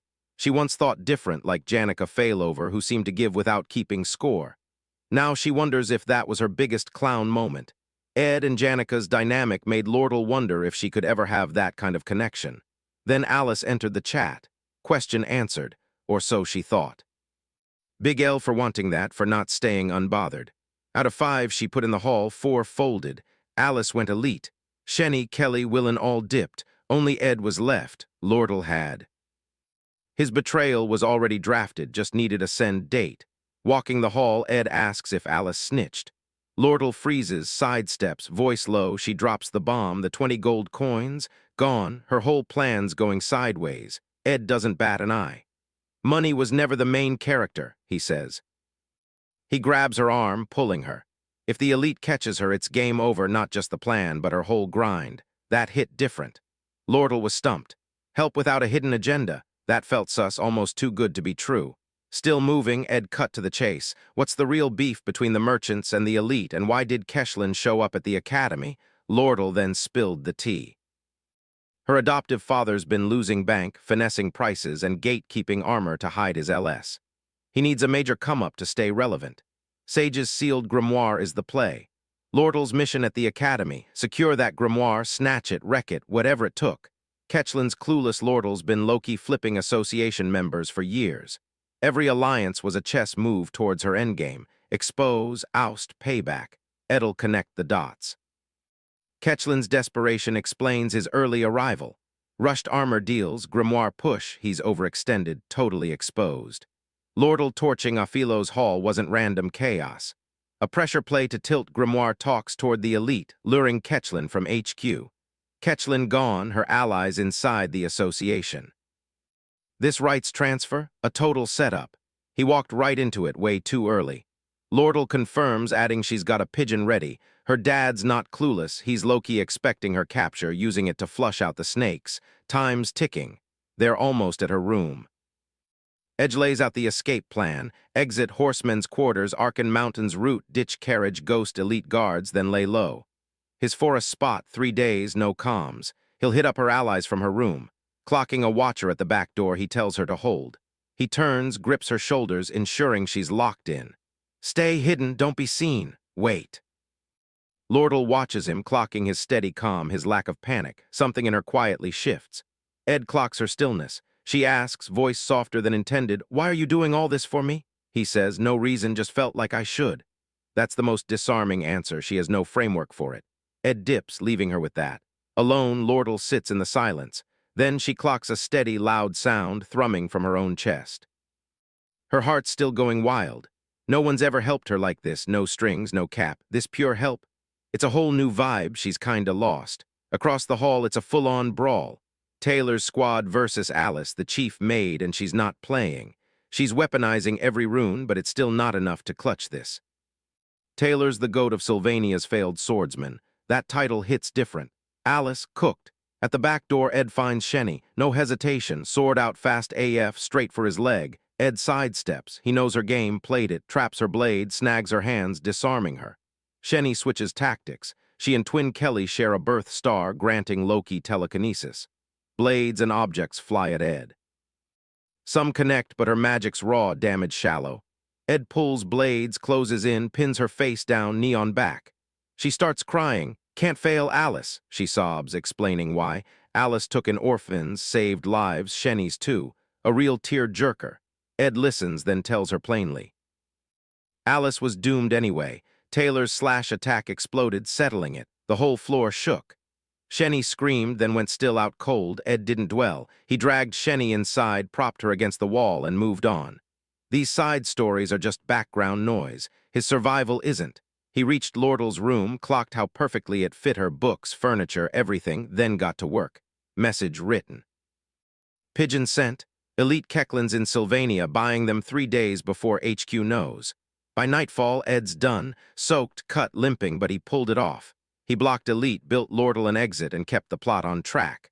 The carriage already has Elite's crew going the wrong way. Everything's locked in. He shoves open his hut door and freezes. Lordle's walking right at him. Knife in hand, her vibe was off. Ed's mind went dark. What if she's been Loki pulling strings? What if he's the last loose end? He froze, thoughts spiraling. Then Lordle reached him, ripping clothes to bandage his wounds. The knife, just for fabric, crisis averted. Ed sighs. Lordle's face up close is a whole different vibe. Her eyes are soft, careful as she tends to him, guiding him inside to a fire already going. She suggests they warm up, her cheeks going pink. The fire does its thing. Ed dries off, night's tension melting. They fall into easy conversation. Lordle mentions the carriage driver who pulled the Elite's guards away. Knowing full well the risk, Ed wonders how she inspires such loyalty. Then he remembers Lordle Kecklin sitting right there. He lets the question go. After a beat, Lordle thanks him properly, acknowledging she owes him a real one. Noticing his lack of buzz, she calls him out for being dull. Ed's reply, dry as a receipt, have the 20 gold ready when the deal closes. A comfortable silence follows until Lordle breaks it. She asks, kinda curious if he and Janica are tight. Ed doesn't hesitate. He speaks warmly of Janica, a real one, genuinely good. Lordle listens, expression softening. A quiet weight lingers. She adds her own words about Janica. Kind words, but the tone's off. Ed clocks it, asking what she means. Lordle breathes, then with a faint smile admits plainly, she's no Janica, not the selfless, caring type. No shade, she owns it. Meanwhile, back at Awfulness Hall, Jix and Janica are still in the thick of it, fending off Elite Kecklin's guards. But the second Elite hears Lordle's bounced. He drops everything, pursuing her. Jix is alone with the guards. He's toast. Then Janica shifts. Her nervousness vanishes and her spirit aura ignites. A full-on tornado rips through the hall, guards getting yeeted as her spirits go wild. Jix, seeing the chaos unfold, yells at her to stop. Janica pauses, turning to him with a smile that's totally off. Eyes bright, chill AF, she assures him she's not mad at all, which somehow makes it worse. The next morning, Ed's outside his hut, scrubbing what's left of his uniform. After that night, skipping class was a no-brainer. Jix rolled up with a uniform and the debrief. Willing took the fall for Aphilo's hall's destruction. Chief maid Alice in custody is radio silent. Lordle's safe in Ed's hut. No word from Elite Kecklin. Ed felt relief. Plan held, just waiting for the carrier pigeon's good news. Bodies still paying for the night, sore AF. But the outcome matters. He checked his stats. Numbers moved. He hit intermediate craftsman, unlocking new abilities. He's all in on spirit formula infusion, bridging sorcery and magic engineering. This lets him contract spirits, craft weapons, artifacts, tools, a total game changer. He immediately brainstorms possibilities. Later, Janica pops up. Ed's outside, getting some reps in when she arrives and chills next to him. He asks why she's skipping class. She just needed air. Drained. Needed a breather, so I hit the woods. Ed, softer now, asks if she got hurt 'cause of him. She shakes her head, I'm good. Then a tiny frown, Lordle? Ed says Lordle's chilling inside. Janica takes it in, face neutral, Loki not thrilled.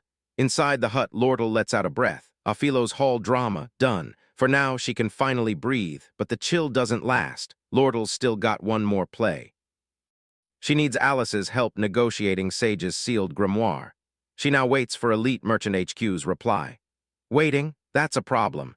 In Ed's hut, Lordle clocks things she missed, his easy breathing, his minimal ask for trust. That hits different. Her blush, a huge glow-up for someone who's always measured life in gold. She makes a decision. Janika's not getting Ed, she's got a whole vibe and crew. Lortle's in it to win. 3 days with him, her resolve's next level. She brainstorms moves, briefly considering flexing cash. Cringe, better to be low-key supportive, like covering his tuition. No, I'm simping for you vibes, even if the line's thin. Money can't fix this for once. It's wild, thrilling, and low-key embarrassing. She's never had a boyfriend. Barely finished the thought, Lucy yeeted herself through the window. Ed, unfazed, handled it. He dragged Lucy out, dumping her in a small tent he'd already set up outside. He'd clearly seen this coming. Then apologized to Lortle for the interruption. Lortle accepted, but mentally filed Lucy under natural disaster. Next morning, Lortle woke with a plan. It immediately went sideways. Janica was already there. Lortle sighs, heads back in. Lucy's still out cold, totally unbothered. Ed, meanwhile, has been grinding. He picks up stonemasonry, builds a brick fireplace in the hut. By the time everyone's up, he's grilling jerky for the squad. Over grub, Lortle notes the morning was chill, meaning things are tracking. Ed thanks her, tells everyone not to get comfy.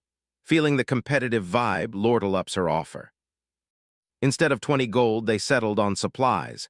Ed asked her to source construction materials or spare magic engineering gear. She'd check. Then Ed hit Janica with his own request, basic spirit magic and spirit connection. Janica was hyped. She pulled out a spirit bird, walking him through focus, connection, the fundamentals. Spirit bird cuts her off like, nah, you're wrong. Then it spills Janica got tips at their last spirit sesh. Use Ed's cabin build to get closer to him. Sweating, Janica quickly gets rid of the bird, then casually asks Ed what he saw. Lortle wastes no time, smoothly offering Ed HQ's surplus food, discounted. Ed counters, wanting it folded into the original 20 gold deal. Lortle, smirking at Janica, offers it for free. Janica objects, kicking off a debate. Ed munches jerky, realizing he's scored a spirit magic tutor and magic engineering supplier, both super driven. Then Belmaya, Ophelis Hall's new chief maid, pops in. Apology for the surprise visit, message from former chief maid Alice. The vibe instantly shifts.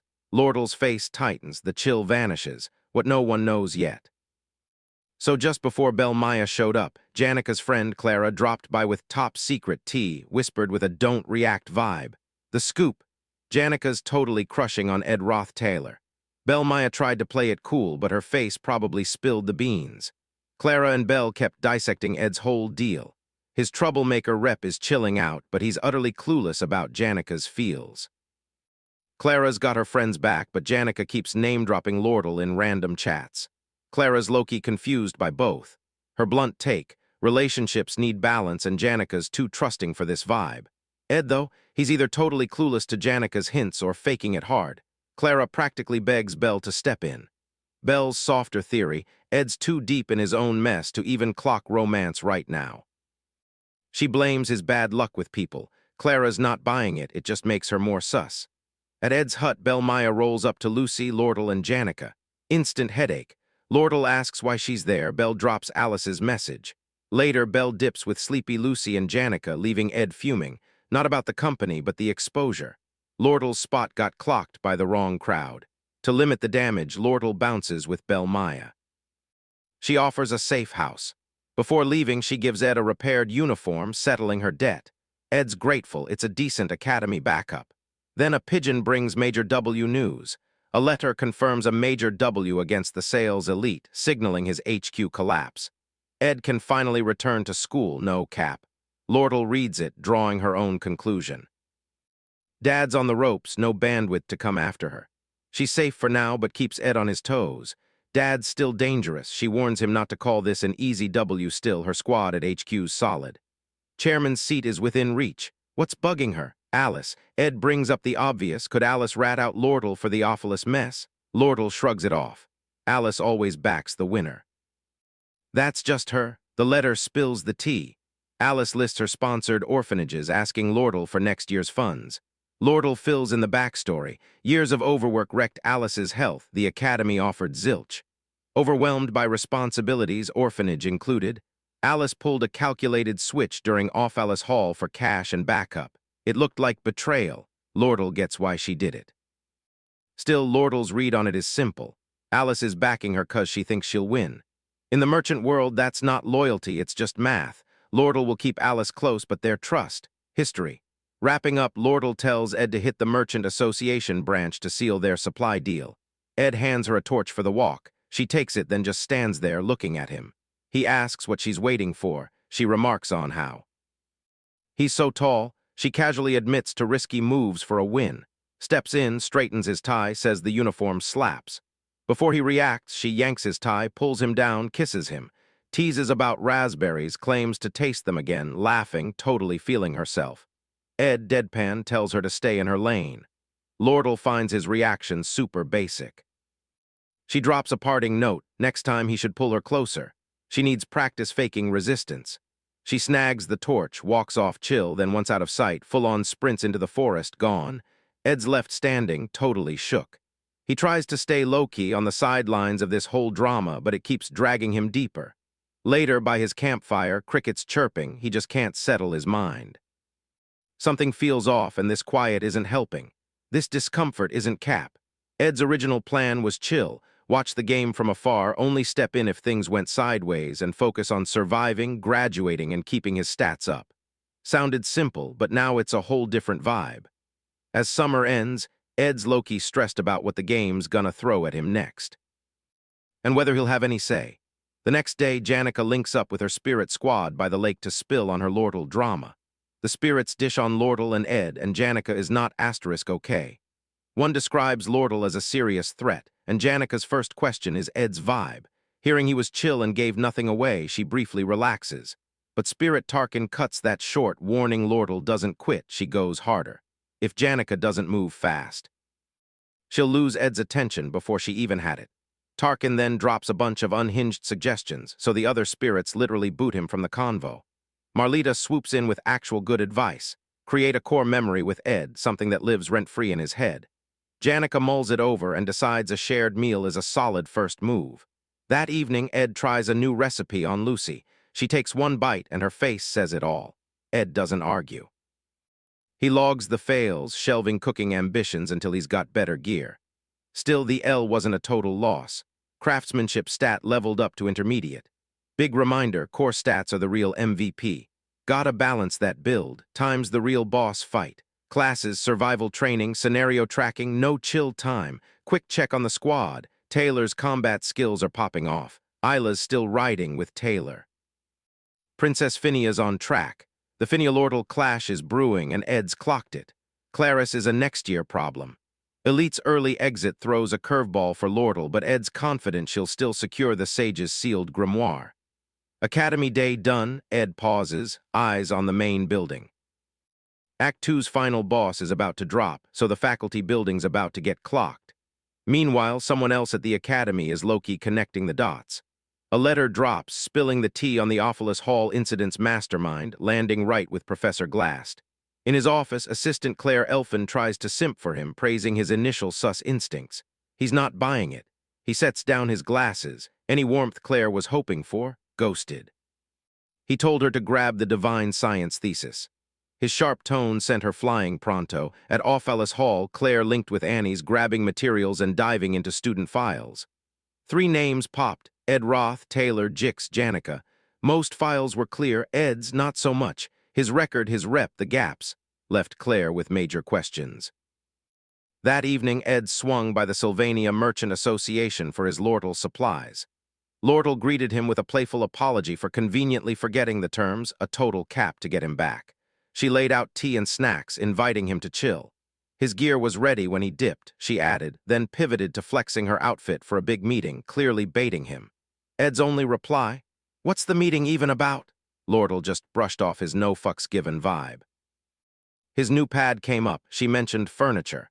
Ed noted her company's prices were too steep. She agreed, "Can't just give stuff away, biz rules." Then she magically snapped a chair leg off, declared it damaged goods, and said she'd toss it tomorrow. Totally by chance, someone handy could fix it. Ed thanked her for the broken chair with his usual deadpan. Lordle found that endlessly entertaining, moving closer, hopping on the table. She asked if he saw her as a woman. Her help wasn't pure kindness, she admitted.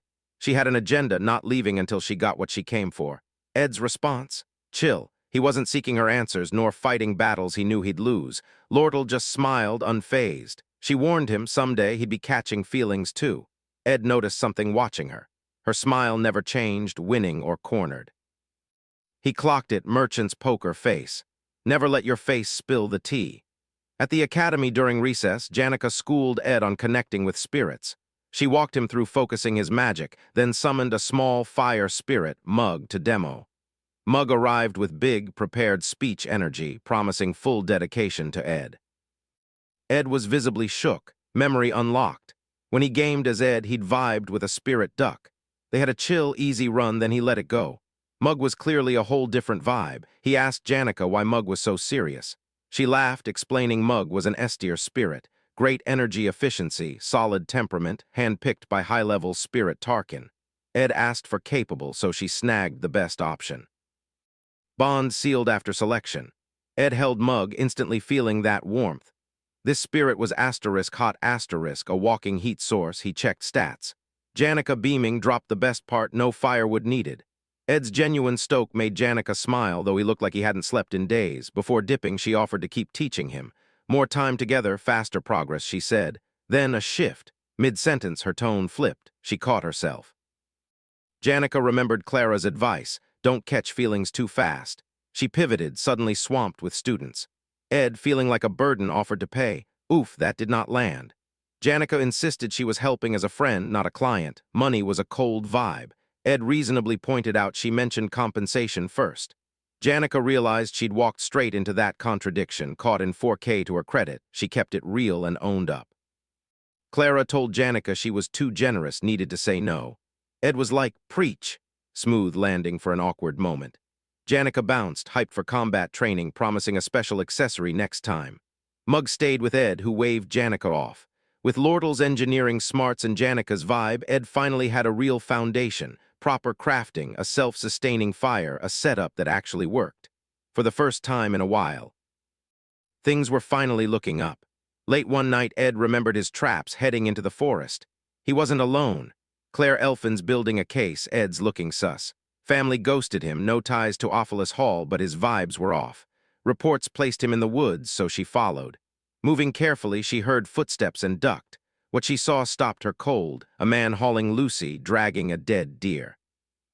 Pure brawn, no magic. Obel's out. Claire's sus meter spikes. It's Edroth Taylor. She's found her mastermind, period. She tails him through the forest, shook by a hidden hut she never knew existed. From a distance, she watches him yeet Lucy into a tent, drop the deer by the fireplace, then dip inside. Claire moves to rescue Lucy, but Lucy blasts a warning spell, demanding to know who she is. Claire, flustered, introduces herself. Lucy just stares, grabs jerky from her tent, gives Claire a sus look, then dips. Claire's left with nada. She takes her receipts to Professor Glast, spilling the tea. The disownment, Ed manhandling Lucy, keeping her tent bound in the woods. Glast's like, Ed who? He's not into low-tier students, and definitely not Claire's wild theory that a deer in a tent is a criminal operation. Lucy practically lives in the woods, he shrugs. No cap, Claire switched tactics, spilling memories magic from the office's first floor. Glast's brow shot up, unimpressed, because she had no permission. Claire fumbled a shaky explanation. He told her to write an apology. She pushed, making him check the recording. It showed Ed on the stairs, looking sus like he planned it, blocking Taylor's crew from going up. Claire thought this was Major T. Glast asked if she had anything stronger. Lucy again. He pushes the letter. She leaves, drained. Alone, Glass finally checks the memory globe. He watches Ed hold his own against Taylor and Elvira, the sword saint and alchemist. Glass's expression shifts. That's no ordinary student. Glass finally takes Ed seriously. Meanwhile, in the forest, Ed's totally oblivious, having just crafted a new weapon blending magic engineering and spirit magic. Boom, a ceremonial dagger, his best work since going solo, no cap. Mug, seeing Ed admire it, drops efficiency tips. Then instantly he's singing Ed's praises. Ed's been clocking Mug's whole act since he arrived. The flattery, the formality, he's done. He grabs Mug, shakes him, and asks what the actual tea is. Mug stammers. Ed cuts to the chase. Did Janica promise him something? Mug paused, but Ed was like, "Spirit bond, fam. Honesty's not optional." Mug folded. Teary-eyed, he spilled. Respect for Ed was real, but the contract, purely for gains. Janica's refined magic lets him glow up twice as fast as a basic spirit. Ed sighed, anything else? Oh, there was. Mug admitted he'd heard the tea about Ed's strict, authoritarian rep at the Academy, so he figured constant simping was the safest bet to dodge the wrath. Spoiler, not a flex. It's honest, though. Ed listens, totally gets it, wanting to level up. No shame in that. Case closed. They head back, Mug on Ed's shoulder, vibing like old friends. Hut life low-key leveled up. Ed's chopping wood, stamina's way up. Storage is stacked with food, no more sleeping hungry outside. Basics handled, he's grinding studies, cutting sleep, drilling info. He's speed-running absorption, but it catches up. He blacks out. Wakes to Janica, who's like, dude, self-care? Her concern is legit, and Ed's taking it seriously, not just for her, but for 3 letters waiting. First, the Academy. Second, the merchantry, but the third, that's the real game changer. Ed instantly clocks this letter could totally pivot Act 2. OG Act 2 was a tug-of-war over the sage's sealed grimoire, Academy versus merchantry, but the elite's fall has totally changed the meta. Now the Rothtailor family has pulled up, making it a 3-way beef. It's not just the family name. Kreppen Rothtailor, the head honcho. Kreppen's personally involved, eyeing the grimoire for eternal life. He's an Act 4 final boss. Him showing up now, total game breaker. No player at this stage has a prayer. Ed knows Kreppen's a menace. If Kreppen snags that grimoire, Ed's game path collapses. His foreknowledge, poof. The 3rd letter details Kreppen's moves and grimoire suspicions, but the sender's ghosted. That's a whole thing. At the Academy, Princess Phinia has tea. Captain Claire arrives, confirming he delivered Ed's letters on her orders. She thanks him, but her mind's elsewhere. The sage's sealed grimoire, Academy's top asset, selling it for cash, a total disgrace. Principal Obel already approached her, detailing money woes, seeking support. She's aware. What's sus? Kreppenroth Taylor's sudden involvement. Captain Claire offers a theory. Ed snitched to his fam, hoping to get back in their good books. Before he could even process that, Lordle shows up and shuts him down. She's not buying his take, then slickly asks the princess to join the tea session. Fenya's shook. She always thought Lordle wasn't her biggest fan, but Lordle just smiles, brushes off the misunderstanding, and drops a real olive branch. Ed didn't bring the Rothtailor family into this. It was elite Ketchlin, Lordle's own adoptive father. And there's more. Kreppen Rothtailor wanted the grimoire from the jump. Ketchlin's influence at Merchant HQ is cooked, so he's banking on Kreppen to push the deal. That realization hits different. If both families were originally in on the deal, why the beef now? Lordle's answer is simple. She runs the biz now and she wants the grimoire for herself. She's not selling it to the Rothtailor family, no cap. That's her stance, plain and simple. Phinia shook by the bluntness. Phinia asks why Lordle's spilling the tea. Lordle's reply is straight up. Phinia's an ally. Her logic is crystal clear. Phinia helps secure the grimoire, Lordle's rep levels up, and Phinia gains leverage over the Rothtailor family. It's a win-win. Lordle then adds, Ed's already disowned. Suspecting him of colluding with his old family isn't just wrong, it's low-key unfair. Fenya's listening, but her eyes are on Lordle's every move, how she crafts each word. Something's not adding up. Lordle never goes this hard for anyone. Fenya decides to test her. She casually drops Ed's name, hinting he's useful, offering to bring him in personally. Help or not, Fenya would still find a way to leverage him. Lordle's teacup starts to shake. She sets it down, then laughs, not a polite one. No cap, Princess Fenya's just like us, playing the same games. Claire's not feeling it. He's about to speak, but Fenya shuts him down. Lordle steps in, smooths it over with a smile, and calls. Lordle gives Phinia one last heads up. Don't sleep on Ed Rothtailor. Seriously, you'll regret it. After Lordle dips, Phinia's left spiraling. Was Ed the mastermind behind Kreppen's bid? Or was Lordle Loki pulling all the strings, playing 4D chess from the shadows? Watching Lordle ghost, Phinia realizes she's clueless, and that's a major red flag for her. Back at the... Janica gets cold water. Lordle's like, nah, fam, merchant, not a host. Janica finds this hilarious. Ed Loki, drained, quietly swaps his tea for the water, giving Janica his cup. Janica's stoked, Lordle not so much. Then Lordle brings out the magic engineering gear she promised Ed. Janica immediately calls Cap, saying it's a violation of merchant ethics to hand over brand new gear for free. Lordle tries to flex the defects. Janica's not buying it. The argument's looping. Lordle's chill, Janica's getting heated. Ed intervenes, telling Lordle he can't keep taking unpaid items. Fourth time, Lordle just shrugs. I'm your customer, contracts renew, it's fine. Janica, watching, tells Ed to clear his tab and dip before Lordle traps him in a payment plan he can't ditch. Lordle tells her to back off. They're just beefing, Loki chasing Ed's attention. Ed's brain just noped out. That weird lightness hits him, his body's just done. His mind still buzzing with the grimoire, even sleep and a better mattress. But his body makes the call. He's out cold. Lordle and Janica drop everything, rush to his side. Meanwhile, at Sylvania Academy, Princess Phinea's still thinking about Ed. His chill vibe at the fishing camp, handling the Glaskin drama, his rep as a low-key studious guy, it's all making her rethink everything. Lordle's words were still on her mind. She needed one more look before deciding. So she sent the third letter, a hush-hush invite to the royal residence. Checking her next day's schedule, she asked Captain Claire about Ed's arrival. Claire's answer hit different. Ed crashed from overwork. Princess Fenya paused, letting that sink in. In the game. Exhaustion status? Mandatory rest days, it's literally hardwired. Ackerpenroth Taylor event looming, Ed's forced to stop. Everything's on hold. Waking in his hut, his body felt like wet stone, an odd warmth on his lower belly. Turns out it's Lucy, asleep on him, mumbling. Ed watches her. It pulls him back to the Glaskin incident, to her unnatural lightness when thrown. The thought lingers, but he doesn't push it. He's too weak to move her. New blankets, mattress, merchantry brought him here to recover.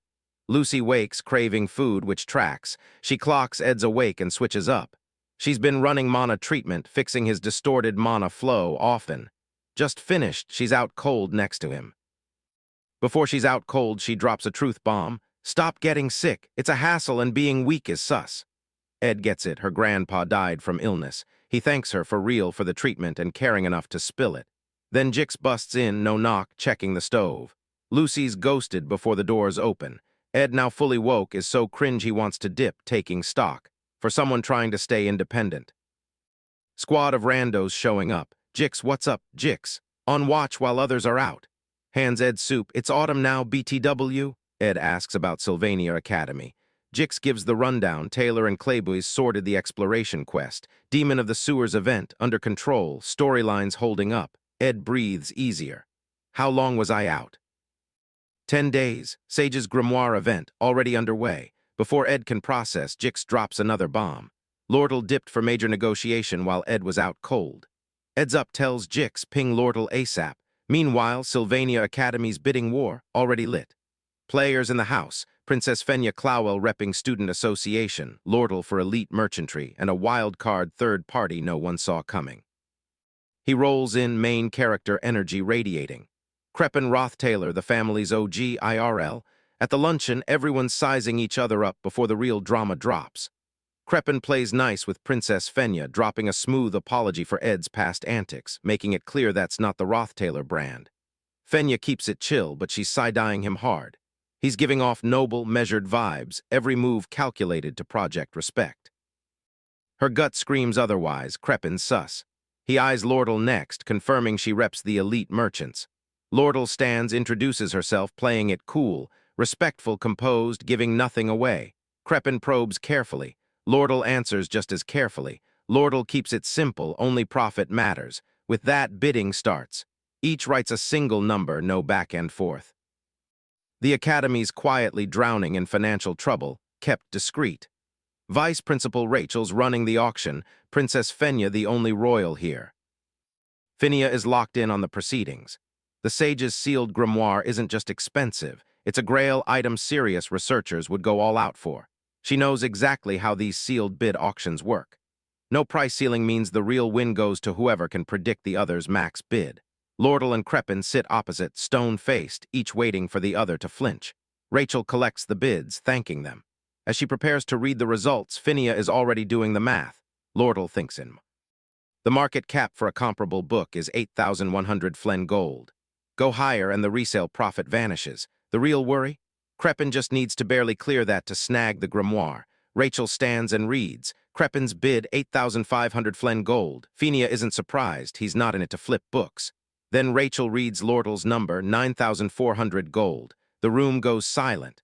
Lordle didn't just win, she absolutely buried him. Crepin's chill finally broke. He bylayed without a word, his crew trailing, his face spoke volumes. Lordle, meanwhile, dipped into a private room to seal the deal, cool as ever. Fenya was just left there, totally shook. Lordle spent way past any rational profit margin. That ain't it for the woman who just spent 10 minutes flexing her love for money. Fenya then flashed back to their tea, the ally offer. It clicked. Lordle wasn't buying the grimoire. She was gatekeeping Crepin. Fenya can't vibe with Lordle's principles. Someone pulled strings, making a merchant eat a bad deal, no cap. That question's still on her mind. Lordle's mention of Ed's Roth-Taylor fam connection makes Fenya suddenly get it. Ed was low-key working against his fam, pushing himself to the brink. She pushed for his disownment. The guilt hits hard, but for Ed, that whole mess. The forest actually leveled him up way more than any academy could. Lordle, back in her room, crunched the grimoire numbers, 900 gold coins lost. Not great, but no total, else she knew it wasn't for profit. Ed asked, she delivered, no cap. Now he owes her and she's collecting. She stretches, enjoying the vibe. 900 coins for leverage over Ed. Lordle calls it a steal. At camp, Ed hears the news, visibly chilling. Jix laughs, saying he missed Lordle's iconic reaction to Elka's update. Ed smiles, but a sus feeling lingers. Lordle always gets her way, Riz is her go-to. He hopes she pulled it off. The win doesn't settle his nerves. He's convinced Roth-Taylor didn't join that auction for no reason. Crepin's not one to bail just 'cause he lost a bid. Janica rocks up to his hut, winded, stoked he's alive. She apologizes for academy rumors, her worry about him sparking talk. Ed brushes it off, knowing the tea from Jix, totally the wrong move. Janica immediately turns on Jix for spilling the deets she wanted kept quiet. Words out, she was crying through the academy, now it's a full heartbreak narrative. Furious, she sicks her spirit bare on Jix, who's hauled off looking totally sorry for himself. Jix manages a wave. Then Mug pops from Janica's hair, his hiding spot looking wrecked. He never knew Ed pushed himself so hard. Ed, collapsing under the weight, hits Mug hard. He wants to hug Ed, but holds back, fearing mana interference, clinging to Janica instead. Her apologies, Ed's low-key finding it grounding. Then Jix reappears, roughed up, dropping the real tea. Ed was out 10 days. First thought, food stores. 10 days, everything spoiled, full gathering, reset. Before he spirals, Jix and Janica offer help, no cap. It hits different. He remembers building that first shelter solo, sleeping alone in the forest. The contrast isn't lost. Janica watches. He still looked totally drained. Her mind flashed back to Merylda, her spirit friend, under that weird forest tree. Merylda had called it a window of opportunity. Ed was vulnerable, Lordle was plotting, and Janica was on the clock. Merylda's wild suggestion, cosplay a countryside housewife. Janica tried it on, looking sus. Merylda was asterisk, all in asterisk, totally confident in her plan. She dropped the playbook, but Janica was asterisk hella hesitant, couldn't commit. Merylda finally snapped asterisk. Seriously, what's the actual asterisk move with Ed? The answer, nah asterisk, not it. Merylda's frustration hit different, turning into a full-blown lecture. Ed's leveling up, his rough patch won't last. If Janica waits for the perfect moment, she'll be waiting alone. Janica finally made her move. She whispered her plan to Merylda, who gave a reluctant nod. Good enough. Later, after Janica's stew and help from her and Jix, Ed crashed. Drained, he just wanted sleep. Then the door creaked open. Janica stood there, softly noting his exhaustion. Ed immediately clocked her deliberate expression. She hadn't left. She walked in slowly. She smiles, not answering, and sits beside him. This isn't seduction, it's an emotional ambush. She tells him to stop fronting. Exhaustion isn't just physical, she knows the heavy load he's carrying. Then the real tea, when she needed someone, Ed just stayed quiet and close, unlike everyone else's noise. She wants him to admit he's struggling, not to fix it, just to say it out loud so he can finally rest. Janik offers to just hold space too. The silent struggle was what truly broke him. Ed finally confessed, admitting he was really struggling. Just saying it lifted a huge weight and he was out like a light. By morning, Janica was still there. More importantly, the crushing exhaustion was gone. He was fully recovered. Whatever she did, it totally worked. But his chill didn't last. Lortle showed up, and soon they were by the river. She seemed stoked he was better, but Loki mentioned her own chronic fatigue. Ed's first thought, she's capping. But then she legit struggled to walk over, wincing hard. He rethought it. Once settled, he asked, "Why trek out here, busy and clearly not well?" Lortle waved it off. "Got something to tell you." She's leveling up her merchant biz to a full-on trading company. She wants Ed, not just his crew, as co-exec, managing assets, products, and external stuff. Her pitch is super practical. He'd be there daily, just a wall between their offices. She's also offering him a slice of her personal assets. In her head, she already sees it as a full-blown partnership. She's still talking, half business proposal, half daydream, when Ed cuts in. "Isn't this a bit much?" Lortle goes silent. Hood up, eyes locked, she told him he just didn't get it. She already knew his thoughts. Something's off, or she's too young for serious decisions. He wanted to keep it profesh, but he had no clue what she'd seen. Fortunes made, then poof, betrayals, countless. Through it all, she learned the real MVP, someone who stays even when everything else dips. Most people have a squad or fam as a backup. She's seen too much to trust. Her real fear isn't cash, but being alone if things crash. She asks Ed to stick by her always. Ed's shook. Then Lortle laughs, "Almost had you." He's fuming, still smirking. She admits her talent for making people waver is basically reflex. After a beat, she clarifies none of it was a lie. Ed's like, he's not dipping until Sylvania Academy graduation. Co-exec, he'll think about it later. Lortle stands, a knowing smile, saying she can wait. She then whips out the grimoire letter, reminding him he owes her and she's collecting. She waves it cheerfully, says, "Nice seeing ya," and dips. Ed watches her go, instantly feeling like he messed up.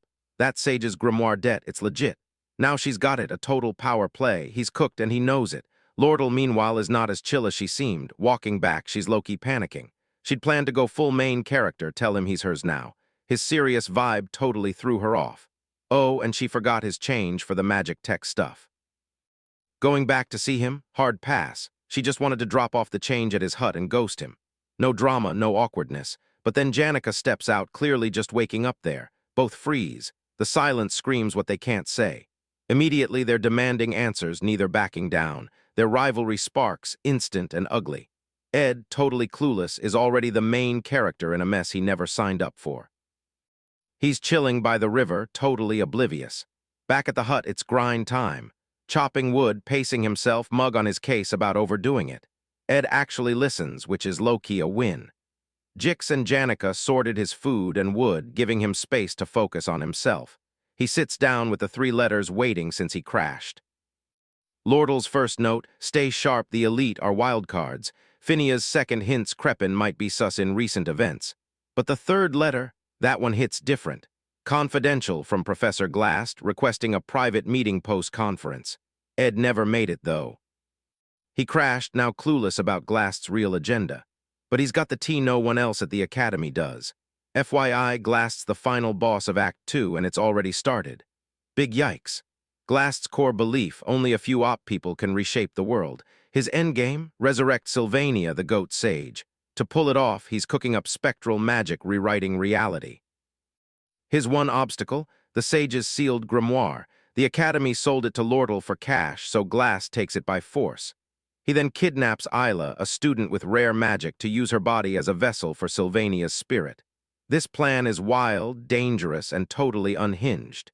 In the game, Taylor bodies Glass, winning.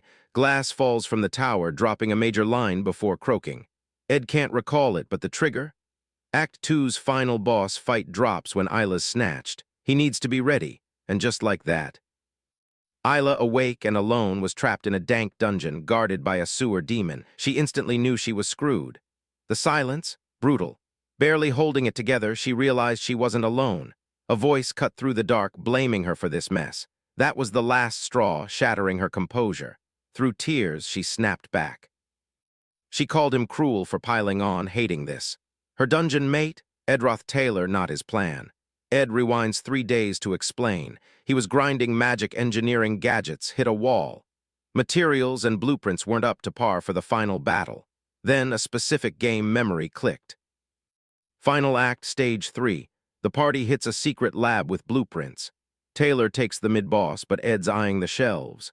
Going solo is sus, so he asks Janica to come. Back at the academy, Professor Glast announces Adele, Class B, and Isla, Class C, are moving to Class A. Academy needs space for top talent. Jix crunches the numbers. Class A is 5 members, the most under glass in years. Isla's not op, but her aspectual magic is low-key wild. Jix pushes back, asking if the class is just merit-based. Glass doesn't take that lightly. He tells Jix straight up, wrecking futures means hyping vague potential, then ghosting on real support. It lands as both a lesson and a warning. Glast's intense talent beliefs aren't abstract, they're personal. He had a daughter, Muri, an average mage, but he totally believed in her.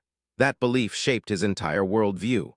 Muri, wanting to prove herself, took a monster hunt too soon. She never came back. That loss absolutely wrecked Glast, hardening him. After her death, he dove into spectral magic research at Sylvania Academy. His true aim isn't progress, but to resurrect Sylvania, the goat mage and magic's creator. Grief's a beast, morphing into Glast's intense obsession. His ambition, off the charts. Class ends. Glast nearly confronts Lordle, then backs off. Tomorrow.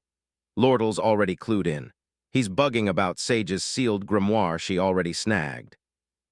She knows he's pressed about the grimoire, but she's not fazed. The transfer's locked in, so his drama is irrelevant. Ed's gearing up. The grimoire ceremony is about to drop, signaling Act 2's final boss fight. His plan, Loki shadow Taylor through phases 1-5, rescue Isla, and snag any useful drops. He's already scoped out his priorities, Glock's Eye and Delheim's Hourglass from Phase 3. These are late-game materials, super rare now, so snagging them gives him a massive edge. To get Janica on board, he spun a tale about losing something in the underground waterway, needing her help. He expected pushback. Dark, cramped spaces aren't her vibe. Instead, she agreed instantly. Ed felt a pang of guilt. She genuinely cared, and he was still lying to her. But he needed her, so he pushed past it. Before he could leave, Assistant Professor Claire showed up. Professor Glast wanted him like now. Ed had no clue why, maybe a follow-up from when he ghosted after passing out. He went. Isla was already there when he walked in, and his vibe immediately shifted. She went full defensive, still salty about him shooting an arrow at her at Afilo's hall. Ed, meanwhile, is confused, but for a whole other vibe. Isla's supposed to get snatched tomorrow. She shouldn't be chilling in a prof's office right now. Something super sus. Ed scopes the room for the tea. He finds it on Glast's desk, Claire's report detailing her observations of Ed and the Afilo's hall incident. It all clicks. Glast knows Ed's whole deal and likely already figured out what Ed actually did. Glast walks in, still processing. Ed's hand flies to his dagger. Isla screams, startled, bolting to the prof. Then the vibe shifts. Glast doesn't need saving. He's the Act 2 final boss, done pretending. He traps Isla in a time prison, no pause. Ed yeets his dagger, Mug sets off an explosion, smart play. Glast easily blocks it, even hyping Ed's speed and room reading. But that praise comes with zero mercy. From cover, Ed bargains. He'll dip if Glast just wants Isla. Glast's not interested. Ed's a loose end, and Glast doesn't leave those. Ed runs the math. Escape now, Glast still comes. That nukes the plan, but getting caught, that's his cheat code to the secret lab he's chasing. He makes the call, surrenders. Glast clocks him, drops his verdict. Ed's all grind, no talent. Resourceful, but Glast sees him as mid. Glast sees his daughter in him. As Ed gets yeeted into the time prison, Mug ghosted from his pocket undetected. Mug rolls up to the hut, Janica clueless about what went down with Ed. Then the narrative shifts, an old man's memoirs. He globetrotted southern continents, chasing arcane truths. Most entries circle back to his late master, Sylvania, a goat mage gone too soon. In his memory, she never aged. He carried the quiet, impossible wish to see her face one last time.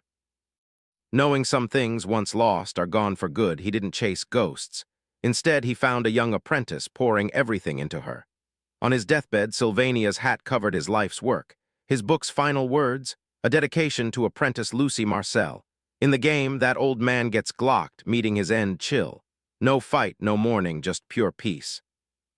His apprentice Lucy, his grandpa's girl, had to let him go. The loss still hits different. Ed wondered if that wound ever truly heals or just becomes part of her vibe. Her comfort, beef jerky from Ed's hut. So when she climbed down from the roof to refill her empty pouch, the timing was not asterisk it. Janica was right there, radiating a deep, sinister purple aura, Mug already chatting her up. Across the city at Trick's Hall. Academy's main conference room. Sage's sealed grimoire ceremony. Elite faculty gathered. Lordals up front, ready for it from Principal Obel forces. Peeping him, her mind drifts to Kreppenroth Taylor, same age, different vibe. She flashes back. After bidding, Kreppen pulled her aside, pushing for the grimoire. She returned with 12,000 gold. He didn't flinch. Before dipping, he gave her something worth more than gold. Intel dropped. Her dad, Elite Ketchan, already hired mercs, sending them to Sylvania. Kreppen's a vibe killer, but low-key useful. Grimoire in hand, Lordal's mind was on the big call. Secure the bag or use this to riz up Ed. Her smirk, she's already locked in. Glast makes his move. He drops a spectral barrier, summons two massive spirits to body block Obel and Lordal, then snatches the grimoire and dips. Paths clear, GG. Act 2 final scene, Glass's secret lab. Ed's caged with Isla and she's pissed still mad about the arrow. Before Ed can even try Coom rolls up. Glass's spectral studies colleague. His message, simple, lucky they're not lab rats, keep it chill, don't wake up whatever's guarding the door. Ed just processes that. Coom, a bit shook by Ed's chill, tells them to stay put. He's watching. Ed leans back, waits. The plan's simple. Taylor's gonna show, rescue's happening. Ed plans to use the chaos to snag every magic engineering recipe and gear he can carry, then ghost. Meanwhile, he tries to chat up Isla. She shuts him down every time. Ed tries the no hard feelings approach, saying if he wanted to hurt her, she'd know. That logic didn't land. She keeps calling him a liar. Ed finally tells her flatly, stop, wait for Taylor. After a beat, he apologizes. His actions, he explains, were his own mess, not personal. Isla's never heard Ed apologize. She quiets. Then Mug shows up, teary, asking if Ed's okay. Ed immediately grabs him. Finally, someone in this cell he can vibe with. Isla spots Ed's spirit homie, tells Mug to get help. Mug, hyped, says he's already on it. Janica knows Lucy's pulling up. Ed's relief, poof. Lucy showing up is not the move, actually the anti-plan. Mug's Lucy hype earns him a quick smack from Ed, sending him skidding across the cell. When Kum checks the noise, Ed warns him, let us go or this gets messy. Kum just laughs it off and dips. Rookie move, turning his back. Mug snagged keys while Kum was distracted. Ed busted the cell quick. Isla wanted to roll, but Ed made her chill, leg cooked, no good for outside, so he dipped. She argued, then caved. Ed's mission, find Lucy before she hits the lab. Real OGs knew Lucy was the ultimate wild card. Touch anything, scenario glitches, futures on the line. Ed runs. At Ophelis Hall, Taylor crashes Jick's room, looking rough, needing Isla out. Glasses trail cold since Trick's Hall, Jick and crew hit the waterway to find it. Meanwhile, Ed's backtracking through the lab, retracing his path. He finds it almost funny. Final scenario, but backwards. Not the script, but it's a W monsters contained, route sus-free. Lucy linking up with Professor Glast? Hard pass. That's a lose-lose. Ed keeps moving. He hits the secret library where Riene, the Banshee boss, is on guard. He knows her patterns. A fight's a hard no. Taylor's fight. She needs the XP from Reyna and Kum to prep for what's next. So Ed quietly snags the gear he needs, staying out of Reyna's sight. Mug signals the timing. They move carefully. Ground shakes. Quake hits. Reyna's attention snaps. She locks on. It's game over. Ed and Mug know it. 30 minutes earlier, back at Trick's Hall. Principal Obel neutralizes Glast's summoned giants. Crisis averted. Lordal watches, shook, processing the chaos. Glast yoinked the grimoire right in front of the Academy's top brass, then dipped. Obel takes responsibility, vowing retrieval, but his tone screams worry about Glast's true endgame. He lays it out. 3 things magic absolutely cannot touch. Immortality, resurrection, time. All 3 fundamentally break reality. Natural law, time's flow, human fate. Lordal pieces it together. Glast's grief for his daughter, his obsession with legendary mage Sylvania. If he's after any of these, resurrection is the obvious play. Before Obel can press, a faculty member rushes in. Taylor was spotted chasing Glast into the underground waterway. Students, including Isla and Ed, are gone. That last name stops Lordal cold. She trusts Obel to handle it. He's the most powerful mage alive, and he gave his word. Waiting is the sensible move. She's almost convinced herself, then spots something huge outside. Binoculars confirm. Underground waterway entrance, Janica on her spirit dragon, straight for it. That settles it. Lordle rallies her team, they're in. Inside the waterway, Janika's found Dorothy, a third year from Glast's crew. She grabs her for answers, but Tarkin's vibe does the work. One look at the massive, growling fire dragon and Dorothy's out cold. Janika sighs, processing Dorothy's last words before she went under. She then covered Dorothy's face, not out of kindness, but 'cause it was giving awkward. Lordle rocks up, all sunshine and rainbows, totally not the vibe. She clocks Janika's mood, instantly getting that Janika's ready to wreck the whole place to save Ed. But then a less noble thought hits her. What if Janika pulls it off and Ed catches feelings? Lordle's like, nah, that's a hard pass. She glides to Janika, a sly smile, and casually drops that Ed's already rescued, chilling at his hut. Someone should probably check on him. Janika's not buying it. She deadass points out she was first, saw no one leave. The lie got ratioed instantly. While they bicker, Janika drops she tried to get back up. But Lucy just yawned, turned around, and dipped. So here they are. No better play, they split up, both racing to find Ed first. Stakes are the same for both. Pretending won't change a thing. Ed and Mug are cornered by Reyna when the ceiling caves in, burying her. Mid-yawn, Lucy drops through the hole. Her reason? Boredom, figured she'd help. Ed stares, immediately clocking things just got asterisk way more complicated. Elsewhere, Principal Obel and an old friend watch the sunset, debating intervention. Obel leans toward letting students handle it. This is how Sylvania's future grows. His friend isn't convinced, questioning the constant pressure. Still, he admits this generation is built different, the strongest in ages. Talents like Taylor and Jix are rare. Many have met Academy challenges over time. Both have high hopes for them all. Oble listens, a vibe stirring. Something massive is coming, tougher than anything they've faced. It'll shatter limits, not just test them. Back underground, Lucy's chilling on the rubble, still yawning, asking Ed for jerky. He says no. She's legit devastated, starts scouting for a nap spot. Ed grabs her shoulder. He needs to think. Lucy's a problem, but also a wild card. Janika and Lordle should be in the hall by now. He's gotta intercept them before the final stage. Lucy absolutely cannot reach Glast first, that's the wrong ending. So he pulls a classic, Janika's stay close, stay safe move. He uses it on Lucy, bribing her with beef jerky to stick with him. Loki, it's a miracle, new plan unlocked. Snag library essentials, find Janika and Lordle, then bounce. Taylor can handle the rest. Lucy's ignition spell slays attacking bats, path cleared in seconds. Ed's shook by the sheer scale, nudging her to chill, hoping Taylor gets some action.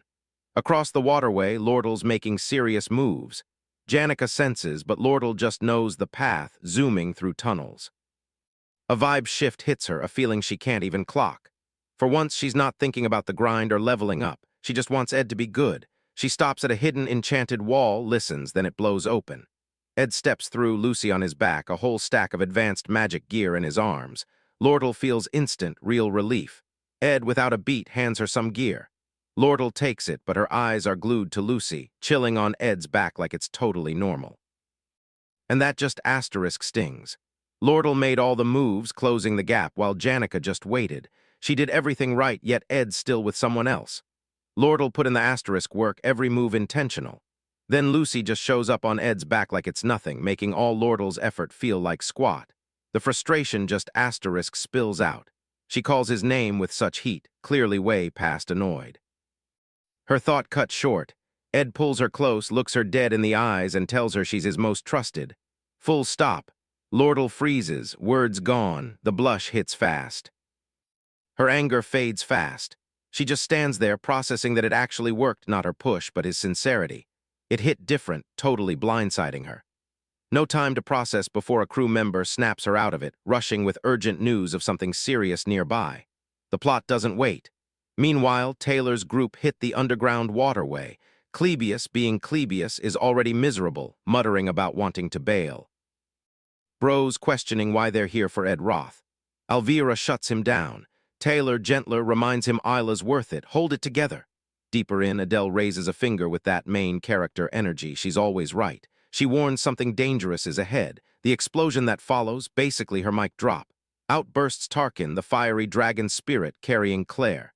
Janika demands to know where Professor Glast is. Claire, though. She faints during interrogation, classic Dorothy. Janica spots Taylor's crew, smiles. They instantly go defensive. Janica's confused. Taylor doesn't know her. Here, that's enough to clock her as a threat. Everyone's coiled, ready except Jix, waving like old friends. Taylor's about to throw down when Jix steps in. Something feels off. Before it escalates, a voice cuts through. "Stop!" Ed and Lord'll enter from another direction. Taylor freezes. He eyes the trio, Ed, Janica, Lord'll. The math ain't mathing for his squad. He knows it instantly. He flashes back to Awfulous Hall, Ed with just basic magic and a bow, solo locked down Taylor's whole crew. That was then. Now Ed's a different beast. Taylor quietly accepts this. Ed walks over, taps his shoulder. "Stay focused," he says. "I'll glass the main mission. I'll handle the side quests." It's Elite Ketchum. The timing's rough. Lord'll's crew drops the intel. Elite Ketchum hit Archon Island, Mercs in tow. Lord'll's company, left unorganized, was no match. Elite just rolled through. Ed's chill, no cap. In the game, Ketchum was Act 2's mid-boss, a real problem last time. That fumble had consequences. But Ed's got a secret weapon, a magic tool that shows him the game's true path. Vibes checked, story on track. Act 2 loading. Taylor's grinding the main plot. Ed's mission, mid-boss, canon timeline intact. He hypes Taylor up, sending him off with genuine trust. Taylor's the MC. His path is way harder than Ed's. Ed knows, but dips anyway. Taylor's on it. Ed bolts for the trading company. He figures Ketchon's there, digging for proof Lord'll tanked his career with the armor deal. Mid-sprint, Janica slams the brakes. Ed pushes back. "We gotta move." Janica's not having it. She reminds him he crashed once, barely escaped Glast's prison. Now he wants to rush into another asterisk fight. Tears in her eyes, she tells him, "This isn't your fight." He knows she's right. He knows the stakes if Ketchon isn't handled. His safe ending crumbles. He needs Janica and Lord'll to clutch this. Lord'll backs Janica, saying this mess is on her, not him. Ed should chill. Ed finds it low-key touching, them agreeing. He's not chilling. He thanks them, stating Lord'll's problem is asterisk too. That hits different. They freeze. The vibe shifted. Ed, low-key mortified, told them to keep running, already cringing at his words. He's never been good at articulating. Janica, clocking his face, stepped in. She agreed for practical reasons. If Elite snags the company, Ed's contract and magic tool supply are toast. Ed was genuinely impressed. That's the clean logic he needed but couldn't voice. Lord'll, meanwhile, stayed silent. She zoned out, replaying his words. Nearing the exit, Ed clocks the absolute chaos ahead. First thought, Taylor. Second thought, after Janica quietly admits it was her, an accident, she insists, and Dorothy's totally out. He seriously needs to stop sleeping on her. She's low-key worried he'll judge her. He doesn't. Crew confirms exits near, carriage waiting for the association building where Lord'll's staff is set. Bet, they step out. Carriage wrecked. Lord'll's crew dead. Elite Ketchon stands there waiting. Lord'll keeps her cool. She threw a snarky comment about him being early. Elite found it amusing. He taught her to scrub records clean, no evidence, no trail. This time he weaponized that against her. He found a blind spot in her crew management, flipped one of her own, and set them up. He watched her process the betrayal, twisting the knife. He says her betrayed smile is perfect. Shame he'll ruin it for her confession. He snaps his fingers. The beaten crew rise, zombified, swarming them. Lord'll quick claps back, still hiding behind hired muscle, never fought your own battles. Elite grins, this time I've got the continent's best mercs. Orders, kill everyone, Lord'll alive. Arrows fly. Janica whips up a wind spell just in time. She scatters the volley midair. Reading their moves, she warns, "Stay sharp, these aren't noobs." Elite's already clocked Janica as the problem. Spirit successors are tricky, but he came prepped. He whips out Belarus's Prejudice, a legendary item, activating it. Mana in the area collapses, suppressed. Janica's edge just got seriously nerfed. Ed knows exactly what Belarus's Prejudice is and its fatal flaw. The activation window is slow and visible, a total opening, theoretically. But their group's mostly mages, and veteran mercs give mages no chill. Lord'll lays out the real deal. Elite knew everything. If that item pops off, it's GG. Elite doesn't sweat Academy consequences, basically saying dying is worse, which no cap. Ed watches, feeling a major oof. He'd let this dude live before. A small decision, barely a blip then, has now snowballed into a real menace. Elite isn't op 'cause he's strong, he's dangerous 'cause Ed let him level up. Still, Ed knows the endgame. Elite takes the L, that's not hope, it's the script. Ed just needs to hit his marks. Facing mercs on all sides, he gets an idea. He crouches, nudging Lucy, who he's been carrying. "Lucy," he tells her, "it's go time." Lucy's first move, complain about the noise. Eyes open, hand up, and the battlefield rearranges asterisk. Mercs go flying. Anyone left standing? Not for long. Meet Lucy, student by title, catastrophe by trade, and currently the fight's MVP. As chaos settles, we glimpse Glock's cabin. His travel journal, penned near his end, was barely read. Yet in it he wrote about Lucy with awe and worry. He saw her talent, a star-blessed, raw ability mages chase their whole lives. But he warned, don't let gifts make you lazy or power isolate you.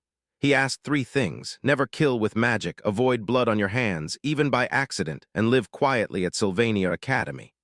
Now, veteran mercs who have faced genuine danger their whole careers are straight-up terrified, not just rattled. Pure terror, this hits different. Even Elite, usually so chill, starts yelling. He orders his crew to fight. One charges, sword out, Lucy snaps, poof, he's gone, the others don't need a replay. They bolt, leaving Elite solo. Elite, spiraling, flexes. He warns Lucy he'll use his op artifact if she steps up. Lucy asks who's boss, and her vibe alone floors him. She's about to finish him, but Ed steps in, signals her to stop. Elite's cooked, nothing left. Then the ground shakes. A huge quake hits, 7 stars align. Ed instantly gets it. Glast's magic just broke reality, the magic realm's dropping in. Act 2's final boss fight is on. Ed thinks of Taylor, grinding underground, now ready. A weight lifts, the plot's on track, it's all going to plan. Then he spots Lucy flying straight for the magic realm. She's watching towers siphon magic, and her face says she asterisk gets it. Reviving the dead, low-key possible. Ed's relief, gone, he knows this moment. Game lore, Lucy's usually AFK on a rooftop. But if a player glitches her to Glast, he offers Glock's return. Lucy, facing that. She doesn't just bail, she wrecks everyone, hero included. No good end to that fight, period. Ed Woker brought her here. Now she's beelining for the one person who knows how to play her. Ed's first fear, he caused this. His escape, kidnapping, any of it could have nudged Lucy here. Before he spirals, Elite moves, activating his legendary magic tool to suppress Lucy's mana. Her brief weakness. He sends a merc at Ed, smart play, but Ed's unfazed. Ed uses Windblade magic, taking down the attacker, no cap. Elite's shook, clearly not expecting Ed's competence. Then Lucy's mana surges, shattering the tool. Elite's options, cooked. He drops to his knees, begging. Lucy, unforgiving, is ready to end it. Ed steps in. He doesn't argue her rage, just asks her to stop, reminding her that killing, even if deserved, isn't the answer. Glock's words hit different because they're essentially her mentor's advice. Keep your hands clean, it works. Lucy pulls back, spares Elite, and refocuses on the realm. As she leaves, Ed asks where she's off to. She's vague, so he tries another angle. Will she regret this? Lucy recalls Glock's final message: be strong and accept what's gone is gone. He wrote for her his whole life, his last wish, move forward. She tells Ed she won't regret it, then dips. With Lucy gone, things wrap up fast. Janica handles the merc's retreat. Lordle nabs a lead. Ed, totally wiped, climbs Trick's hall. He finds Lucy on the roof, chilling alone, watching the realm. He just sits beside her, thinking of Glock, who built the scholarship he's on. He gave his whole bag to the Academy, living super chill. Glock Hall, Janica's Act 1 wrecking ball, bears his name. His vibe is everywhere. For Lucy, this academy isn't just a school, it's a shrine to her lost one. Lucy breaks the silence. Got any beef jerky left? He's out. She takes it in stride, same quiet dignity. He asks, what are you doing up here? She's just vibing, thinking about the old days, watching the realm. And then, slowly. She starts, used to ball, she says, plenty to cry about, but sadness faded. Not healing, just time. Glock's been gone ages. Even with magic, he'd just bounce. He was chill with dying. She cracks a wry smile. Revive him? He'd be so pressed, die again on principle and still roast her from beyond. Then the real tea, resurrecting Glock. Undoing a mage's fully chosen path, total diss to his vibe. She feels Loki selfish for wanting it. Her wanting him back, always about her, not him. Ed just listens, doesn't fix it. He's just present. Ed watches Lucy, not nosy, just keeping an eye. Her call to let Glock go is still raw, and he knows that look when someone's not ready for a big move. But Lucy doesn't deflect or bargain for snacks this time. She just leans her head on his shoulder, quiet. That hits harder than any words. Ed stays still, letting her just be asterisk. Because tonight, Lucy finally crossed that line she'd been hovering over forever, accepting what's already gone. Past is past, lost is lost. She gets it now, building over the wound. Under the night sky, they sit in silence, stars out, a rare stillness. But that chill doesn't last. Across the island, Taylor's squad caught glassed. No talking, just trouble. A massive golem looms, glassed spectral magic made real. Isla unconscious, trapped inside, seconds from sacrifice. This is it, final boss time. Jix and the squad go all out, slinging magic at the golem to crack it open as Taylor pushes for Isla. Glast blocks him. As they clash, his mind flashes back. His quiet life, ancient texts, lesson plans, tea with Dorothy, Claire, Obel, but one thing stuck, Maury's death. That grief fueled everything he's done since. Meanwhile, Taylor keeps pushing. Jix and Elvira get the golem's aggro until Glass time locks them, frozen mid-move. Jix, just before freezing, yells, "Dodge!" Taylor reacts, clutch timing, no hesitation. He lines up a slash, takes the golem down. Its destruction unravels Glass's whole setup. Time prison shatters, Jix and Elvira unfreeze, Isla's free. Glass tries to reset, but Jix blasts him with ice. Taylor's on him. One final blow, GG. Glass doesn't fight it. He falls, teleports, not to escape, but to ghost. He lands in a quiet forest, leaning, bleeding, and just done. Thinking of Muri, he opens his eyes to Ed, who has an urgent question. It couldn't wait. By the time things settle, Lordle's back. Her adoptive father Elite secured, the immediate threat gone. She meets Ed by the waterway, Lucy glued to his sleeve like a barnacle. Lordle clocks it instantly, her expression barely twitching. Before anyone can react, Dorothy and assistant Professor Claire pop out of the waterway. Spotting Janica and Tarkin, they both shriek. Janica, still unbothered. Ed check-in, Janica's spirit squad caught wind of spectral magic popping off in the forest. Tarkin traced the sus energy to the tower. Squad connected the dots, spectral magic, disgraced prof, unfinished business, glassed, no cap, Ed's not feeling it. His elite beef is still fresh. He knows leaving threats hanging is a bad vibe. Glast's back. Better handle it now than regret it later. They found him in the forest, and the sight froze Janica and Lordle. Glast was a wreck, open wounds, still bleeding, barely propped against a tree. Whatever he pulled, it nearly cost him everything. Asked what he was doing, he just said, admiring the moon. Ed didn't laugh. He told Glast straight up, forbidden magic always ends like this. Glast admitted it. I knew. What he didn't expect was getting bodied by students. He looked at Ed. You're way better than I thought, but I figured that out too late. Ed asks the big Q, why kidnap him? Glast spills. Loki impressed by Ed's talent, he planned to fold him in. But Glast's burnout made things go sideways. He'd snatched Ed as a precaution for an offer. By the time he bounced back, Ed was gone. Glast says he's paying for his sins, not a bad deal. Then, softer, he admits missing Muir, his daughter. 17 years with her, he'd forgotten they weren't lonely years. Ed lets him sit, then chimes in. He brings up Claire, who stand Glass, no cap. To her, he was pure big brain energy, not just a prof. Dorothy, she respected him as a mentor. Ed's point, Glass messed up, put lives at risk, but he still mattered. Calling himself a loner isn't humility. It's a diss to those he reached. Glass listens. Then he smiles. Glass, barely there, takes off his specs. With his last strength, he offers a key, his personal library. Legendary crafting formulas, years of accumulated knowledge, the whole shebang. Ed, totally blindsided, asks why. Glass deadpans, be grateful. Then, with that nothing left to lose vibe, he tells Ed to clean up his mess before the Academy's investigation squad rolls up. His last words, for Lucy. He gave her a quiet heads-up to scope things out sometimes. Then he closed his eyes, looking almost peaceful under the moonlit Zelkova. Ed, Lucy, Janica, and Lordle stood silent, each grappling with complex feelings for a guy who was their enemy, then became something else.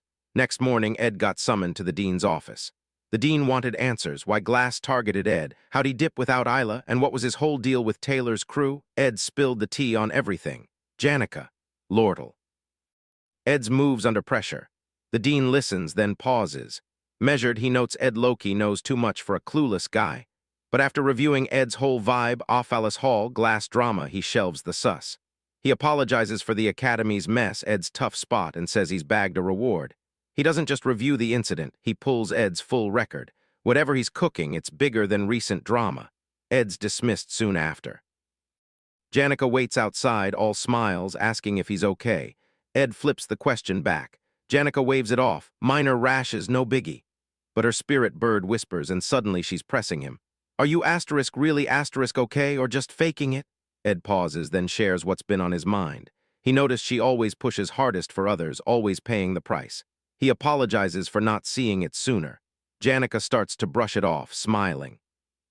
She finally spills the tea. Totally fine, the injuries were just a performance to get his attention. Ed processes it, then drops a bombshell that leaves her shook. Next semester, he's moving into Dex's hall, same building as her. The dean's reward included student housing, so Ed's wilderness era is officially over.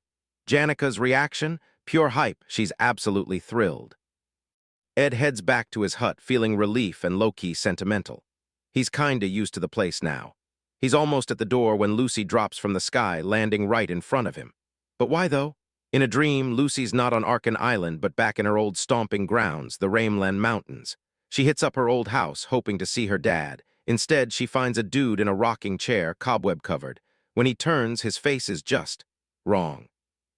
He's like, "Why didn't you save me?" She clocks it, wakes. Maid arrives for school. Lucy's silent. Instead, she yeets with high-level spatial magic to the northern forest. No cap, just an urgent, unnamed pull. Lands on Ed's cabin roof, watching him from the dean's office. Seeing him, something clicks. Overhears his camping days ending, loses footing, oof asterisk, falls off the roof. Elsewhere, Professor Flurbin lectured on cat familiars. His point, cats are unpredictable AF. Simp for them, they dip. Ignore them, they're all over you. Best strategy, deliberate indifference. The girls in class were like, NGL, this is harder than dating. Cat creature ecology is a super popular course. Most students ace it. Ed started low, then grinded until his notes were peak. After class, Flurbin calls Ed in, casually pitching the scholarship, work for tuition discounts. He pitches it chill, handling his snake. Ed asks what the gig involves. Flurbin's being vague, probably because the answer isn't great. Professor Claire's academic duties are piling up. Annie's is a capable assistant, but the sheer workload, evaluations, society agendas, freshman tests, is just too much for one person. Flurbin casually drops that Ed should chill on the freshmen. Ed then clocks that someone he knows is in the incoming class. Meanwhile, Lortle's checking out the sage's sealed grimoire. The magic vibes are hitting different, making her rethink selling it to Crepin Roth Taylor, especially since Ed practically begged her not to let Crepin have it.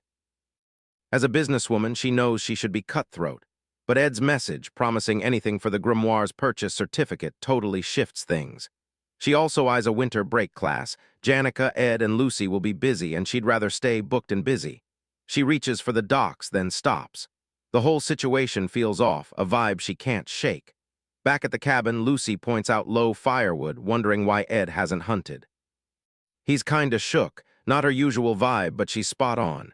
He's been low-key distracted, eyeing a move to Dex Hall. If he dips, he and Lucy won't link up much.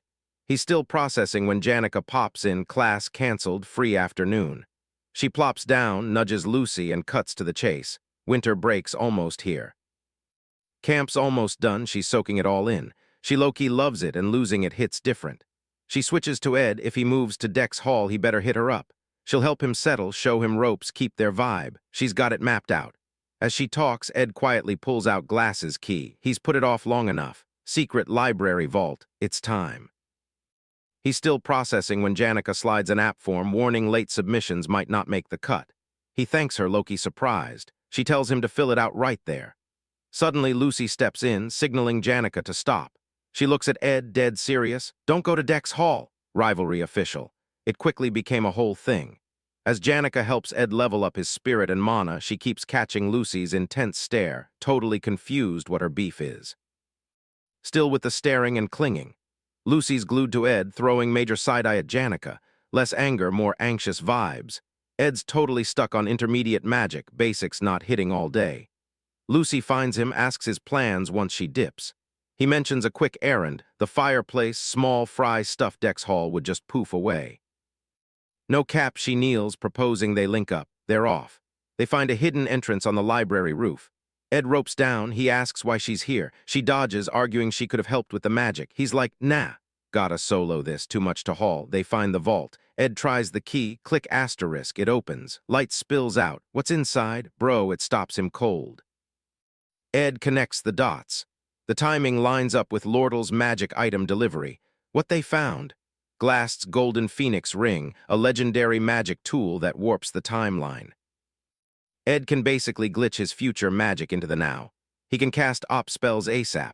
Big borrow, big burnout, it's proportional, so it's a last resort, not a casual flex. Another perk, spirit contracts. Janika's got a whole spirit squad cause her mana's busted. Ed, a noob, barely handles 1 or 2 low-tier spirits, but boosting his mana pool could let him control. He's tracked by a high-ranking spirit, risks TBD. Lucy's like, why didn't Glass use this himself? He built it. Ed reminds her, that's old news, focus on what's left. Glass didn't waste anything. This ring, a total game changer for magic capacity, was clearly his core magic engineering research. The real tea, it was a gift for his daughter. On the way out, Lucy goes quiet. She admits she only appreciates things once they're gone, so she followed him, had to ask. She looks at him, asks directly, Dex Hall, can you not?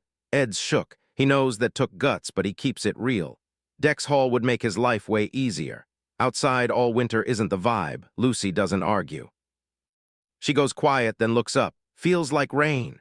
Nah, it's snow, super early, totally unexpected. Ed checks it, then asks, still need firewood for winter, wanna help? He's already grinning when she gets it, launching herself at him. She's hyped, he's vibing. He's fully settled into camp life, closing Act 2 of Swordsman of Sylvania.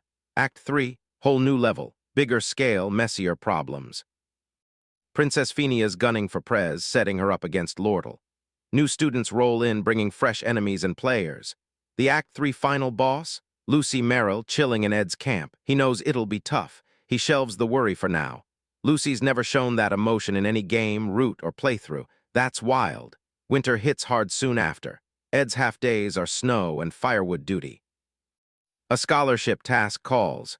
He sees Principal Obel to ditch his dorm, but scores free tuition instead. More free time? Big W. He can't chill at home, thanks to Lucy. He's given up making her leave. Her magic handles the cold, but it feels wrong now. So he practices with the ring outside, trying to hit up Marylda, the forest spirit. Across campus, Clara lured Janica to Laplace Bakery with treats, the only way to get her out. Anise is there too. Clara gets straight to it. Clara tells Janica she's been watching her skirt a dangerous line, totally simping for Ed. Janica's shook Clara knows, but Clara's not here to talk her out of it. Her read on Ed's changed. She wants to know how he makes Janica feel, the butterflies, the jitters. After some prodding, Janica admits she feels comfy around him. Snug, even. That's what triggers Clara because comfy is the worst outcome, in Clara's view. Janica's sliding into the dreaded no-challenge girlfriend role. Ed's not the problem. Janica's simping, giving Ed no reason to chase. Clara says following him is a losing strategy. Janica's spirit squad quietly gives Clara a thumbs up. Clara then resets, dropping real talk, ditch the cringe, activate Ed's protect instinct. Solid advice. Apparently from years of watching friends' love lives crash and burn. Annie's just sits there silent. She knows Clara basically flipped Ed's campus rep, all because Janica liked him and Clara vouched. Everyone trusts Ed now. Annie's? Nah. Later, she spots Professor Clara getting reamed by the librarian for an overdue book. Yeah, that didn't exactly boost Annie's confidence in Clara's judgment. Still, even the profs stand Clara's skills, which is low-key annoying. Heading to drop off a report, some guy offers to help. She's like, nah, I got this. She's a second-year magic student, and basically she's why Assistant Prof Claire, brilliant mind, zero practical skills, even functions. The lab's clean, tasks get done, all thanks to Annie's. She drops the report on the table. Also a file on Ed Roth Taylor. She compiled it with a thoroughness that was low-key stalking. Getting caught? Big problem. Only Janica and Clara know her real face. She keeps it that way. For her, relationships are just about knowing which mask to wear. 20 minutes till the prof's back from the bakery, so she gets to work. Ed is from the Roth Taylor family, the most powerful in the Clole Empire. Only son, 2 sisters. She deep dives his birth records, family history, everything. Her enrollment, total opposite. Unstable family, no safety net. She grinded, built it all with scholarships and TA gigs. That's why she respects Lordle. She gets the struggle of surviving without a cushion. Peeping Ed's background, she's connecting the dots. That Bauji upbringing. Bet he's got a Loki god complex, main character energy. Her take, he dodges accountability, only vibes with women who hype him up. Luck's background means he's probably basic for conventionally hot. A proactive girl, total turnoff given his past. So her play, stay low-key, don't even try to flex. He's been different since getting canceled, though. Okay, she'll give him that, but decades of habit. Nah, people don't just flip, hard work or not, that arrogance is still lurking. Annie's move, become the exact type her research says Ed would simp for, a controlled experiment on a whole person. But then Professor Claire bursts in with snacks, spilling tea everywhere. Claire tenses, ready for the storm. Instead, Annie's just asks, "You good?" Claire's totally thrown off. What even is this vibe? Meanwhile, in Lucy's room, Ed's thanking Belle, the head maid, for his clean uniform. Belle's like, "Thanks, but low-key, I'm finding blonde hairs in Lucy's and white hairs in yours." She also clocked his formal talk. Ed's like, "It just feels right, you oversee so many." Belle claps back, "Bro, you manage Lucy, Janica, lortle yourself." She told him his laundry was on lock, no matter the drama. Ophilus Hall's fully restored. Then she dropped that 7 new students arrived post-break, one already claimed a room. Ed instantly knew, Tanya Roth-Taylor, his younger sister. The breaks piece? Poof. Soon, Jix swung by, saying he's dipping home to see his bestie, Elka. He asked if Ed was staying at camp the whole time. Ed's in, he'll use the break to grind on mid-level magic before 3rd year, but he warns Jix not to overdo it. Noticing Jix's magic is totally off, Ed checks his temp, asking if he pushed past his limit. Jix, masking it with a ring, gives a vague dodge. Jix also relays Aya's message. She's been asking about Ed and plans to drag Taylor over for a proper apology. Ed tells him to let her know he's chill and doesn't need an apology. Ed, knowing Jix is low-key, gives him cash to sort Glast's basement library. Jix like, "Nah, it's just training." He finds out Ed's turning it into a workshop. Next day, Annie's covering for Claire. Annie's running on fumes after 2 days of paperwork, briefs the scholarship students. Their gig, prep the new student exam and supervise. Ed internally notes this used to be Professor Glass's job. Annie's on her grind, snags Clebius's gear from Trix Hall and offloads Claire's work onto Onyx. Then she turns to Ed. Time for a vibe check. Too many girls around him. She needs to know, for Janica and Claire's sake, if he's legit. Her persona is locked in. It's go time. Annie's and Ed head northwest to Oran Mountain for her field survey. Working, Annie's feels beat, asks if he is too. He suggests a break. She thanks him performatively, saying he's changed her mind. He asks. She spills. She's tight with Janica, was Loki worried about her company, so she was cold. Ed shrugs it off. "Don't care," he says, adding she must be wiped from TA duties. She grabs his arm. "It's chill now that you're here." She leans in, gushing about his supportive presence. Then drops she was also cut off from her fam, soloed school. Ed says she slayed it, no need to be hard on herself. She beams, "OMG, we're practically twins." Ed, though, clocks something sus. This ain't the cool, no-cap Annie's he knows. Then she pulls a classic, tripping over nothing and landing in his arms. He catches her, warns her to be careful, but he's clearly clocked there was nothing to trip on. When she amps up the dramatics, he just looks confused. She bails to collect her thoughts. Alone, Annis runs through her checklist. Common ground, vulnerability for protection, physical contact, all checked. Strategy was solid. Results, inconclusive, and then almost against her will. She noted he's surprisingly buff for a bookworm and way better at fieldwork than expected from a noble's son. Objectively, he's hot. No wonder Janica was simping. Then it clicked. This is the play. She told herself she's built different and got back to it. On the mountaintop, Ed took in the view. It cleared his head for a sec, but the calm didn't last. His mind drifted to Tanya Roth-Taylor and the trouble she'd likely bring. Tanya Roth-Taylor isn't just ambitious. She's got a 5-step plan already cooking. A manipulative political genius, she's gunning to be Sylvania's first student council president. She arrived early to lock down her spot before others could settle. Ed's problem, he never saw her coming this fast. He thought he had time to prep. But the real tea is he has no clue how she'll treat him because in the game. Ed Roth-Taylor, a throwaway villain popped up in the intro, dipped 0 lore, he's clueless. Tanya sees him as total trash. She rolls up to the Academy, mentally cataloging the VIPs, Princess Finya of Klol Empire, Lordle, the trading company exec, Janica, the spirit sorcery prodigy, Alvira, the great alchemist, Clebius, Norton Dale's sword demon. And Lucy, the rare genius maid she's low-key obsessed with. This power and prestige?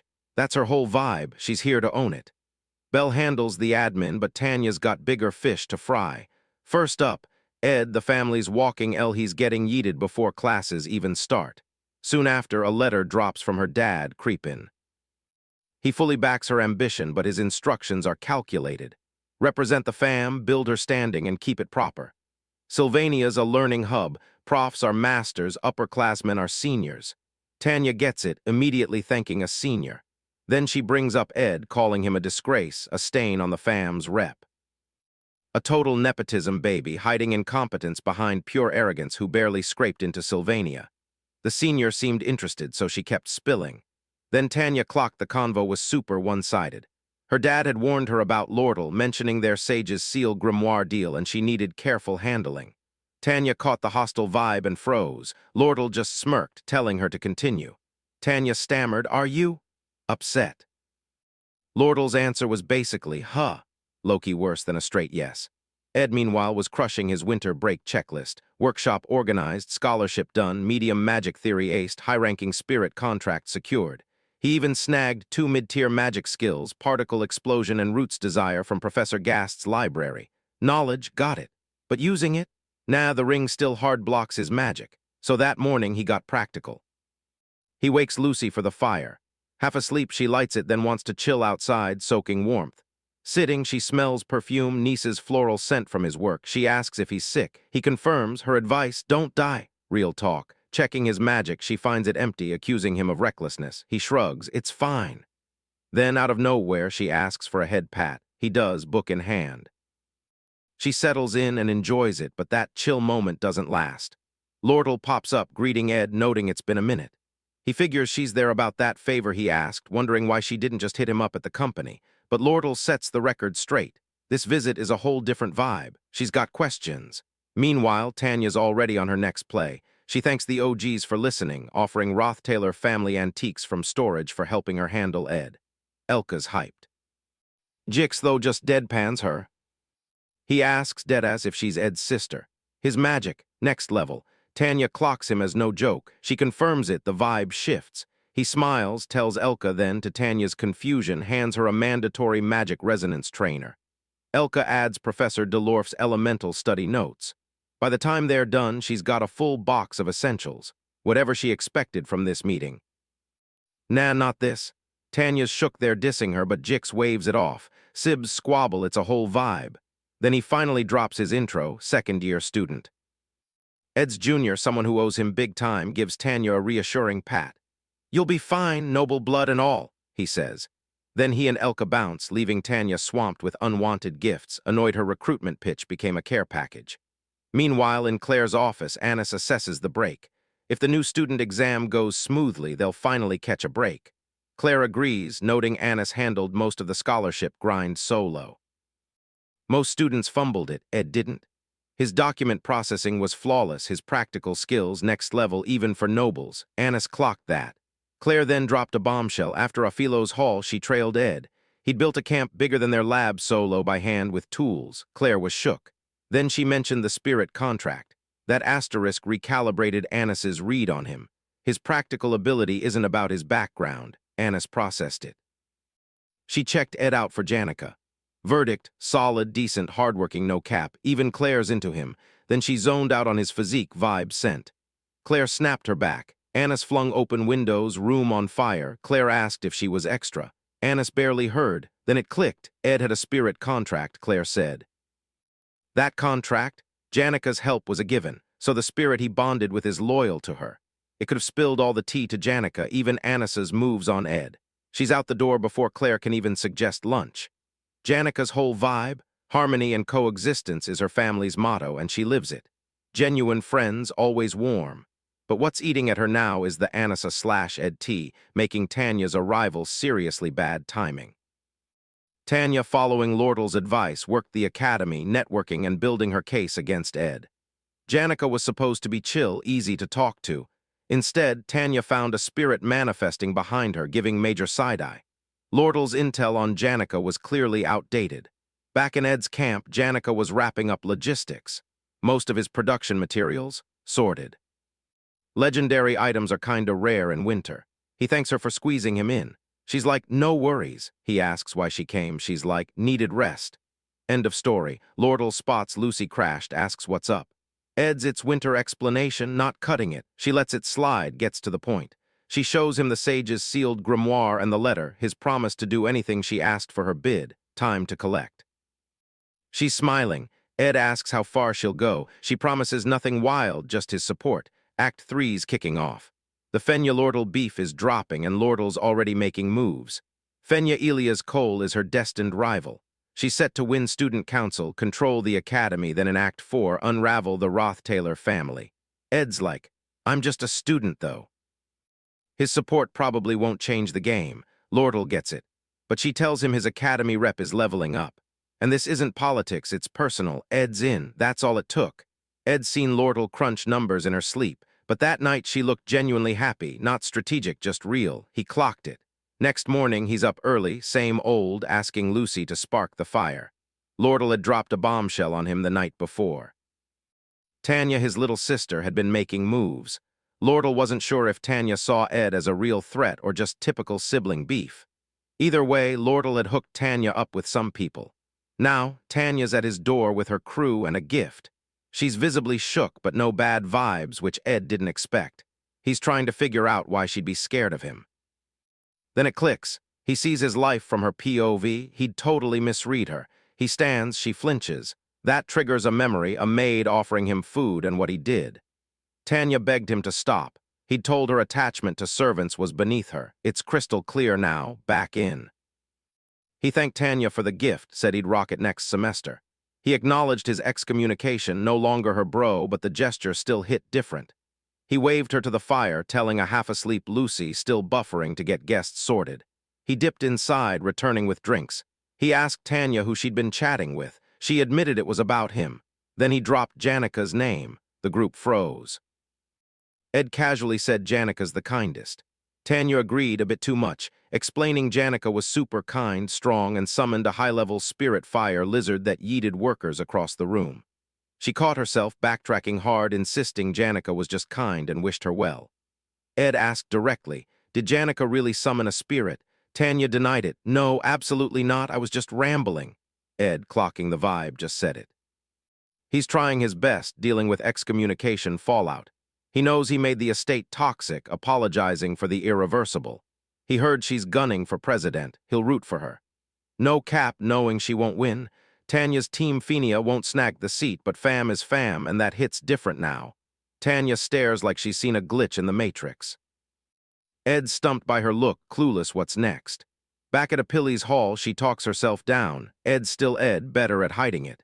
She's keeping mum 'cause Janica nearly torched someone for less. That's a tough pill. Janica's not faking loyalty. She's ride or die.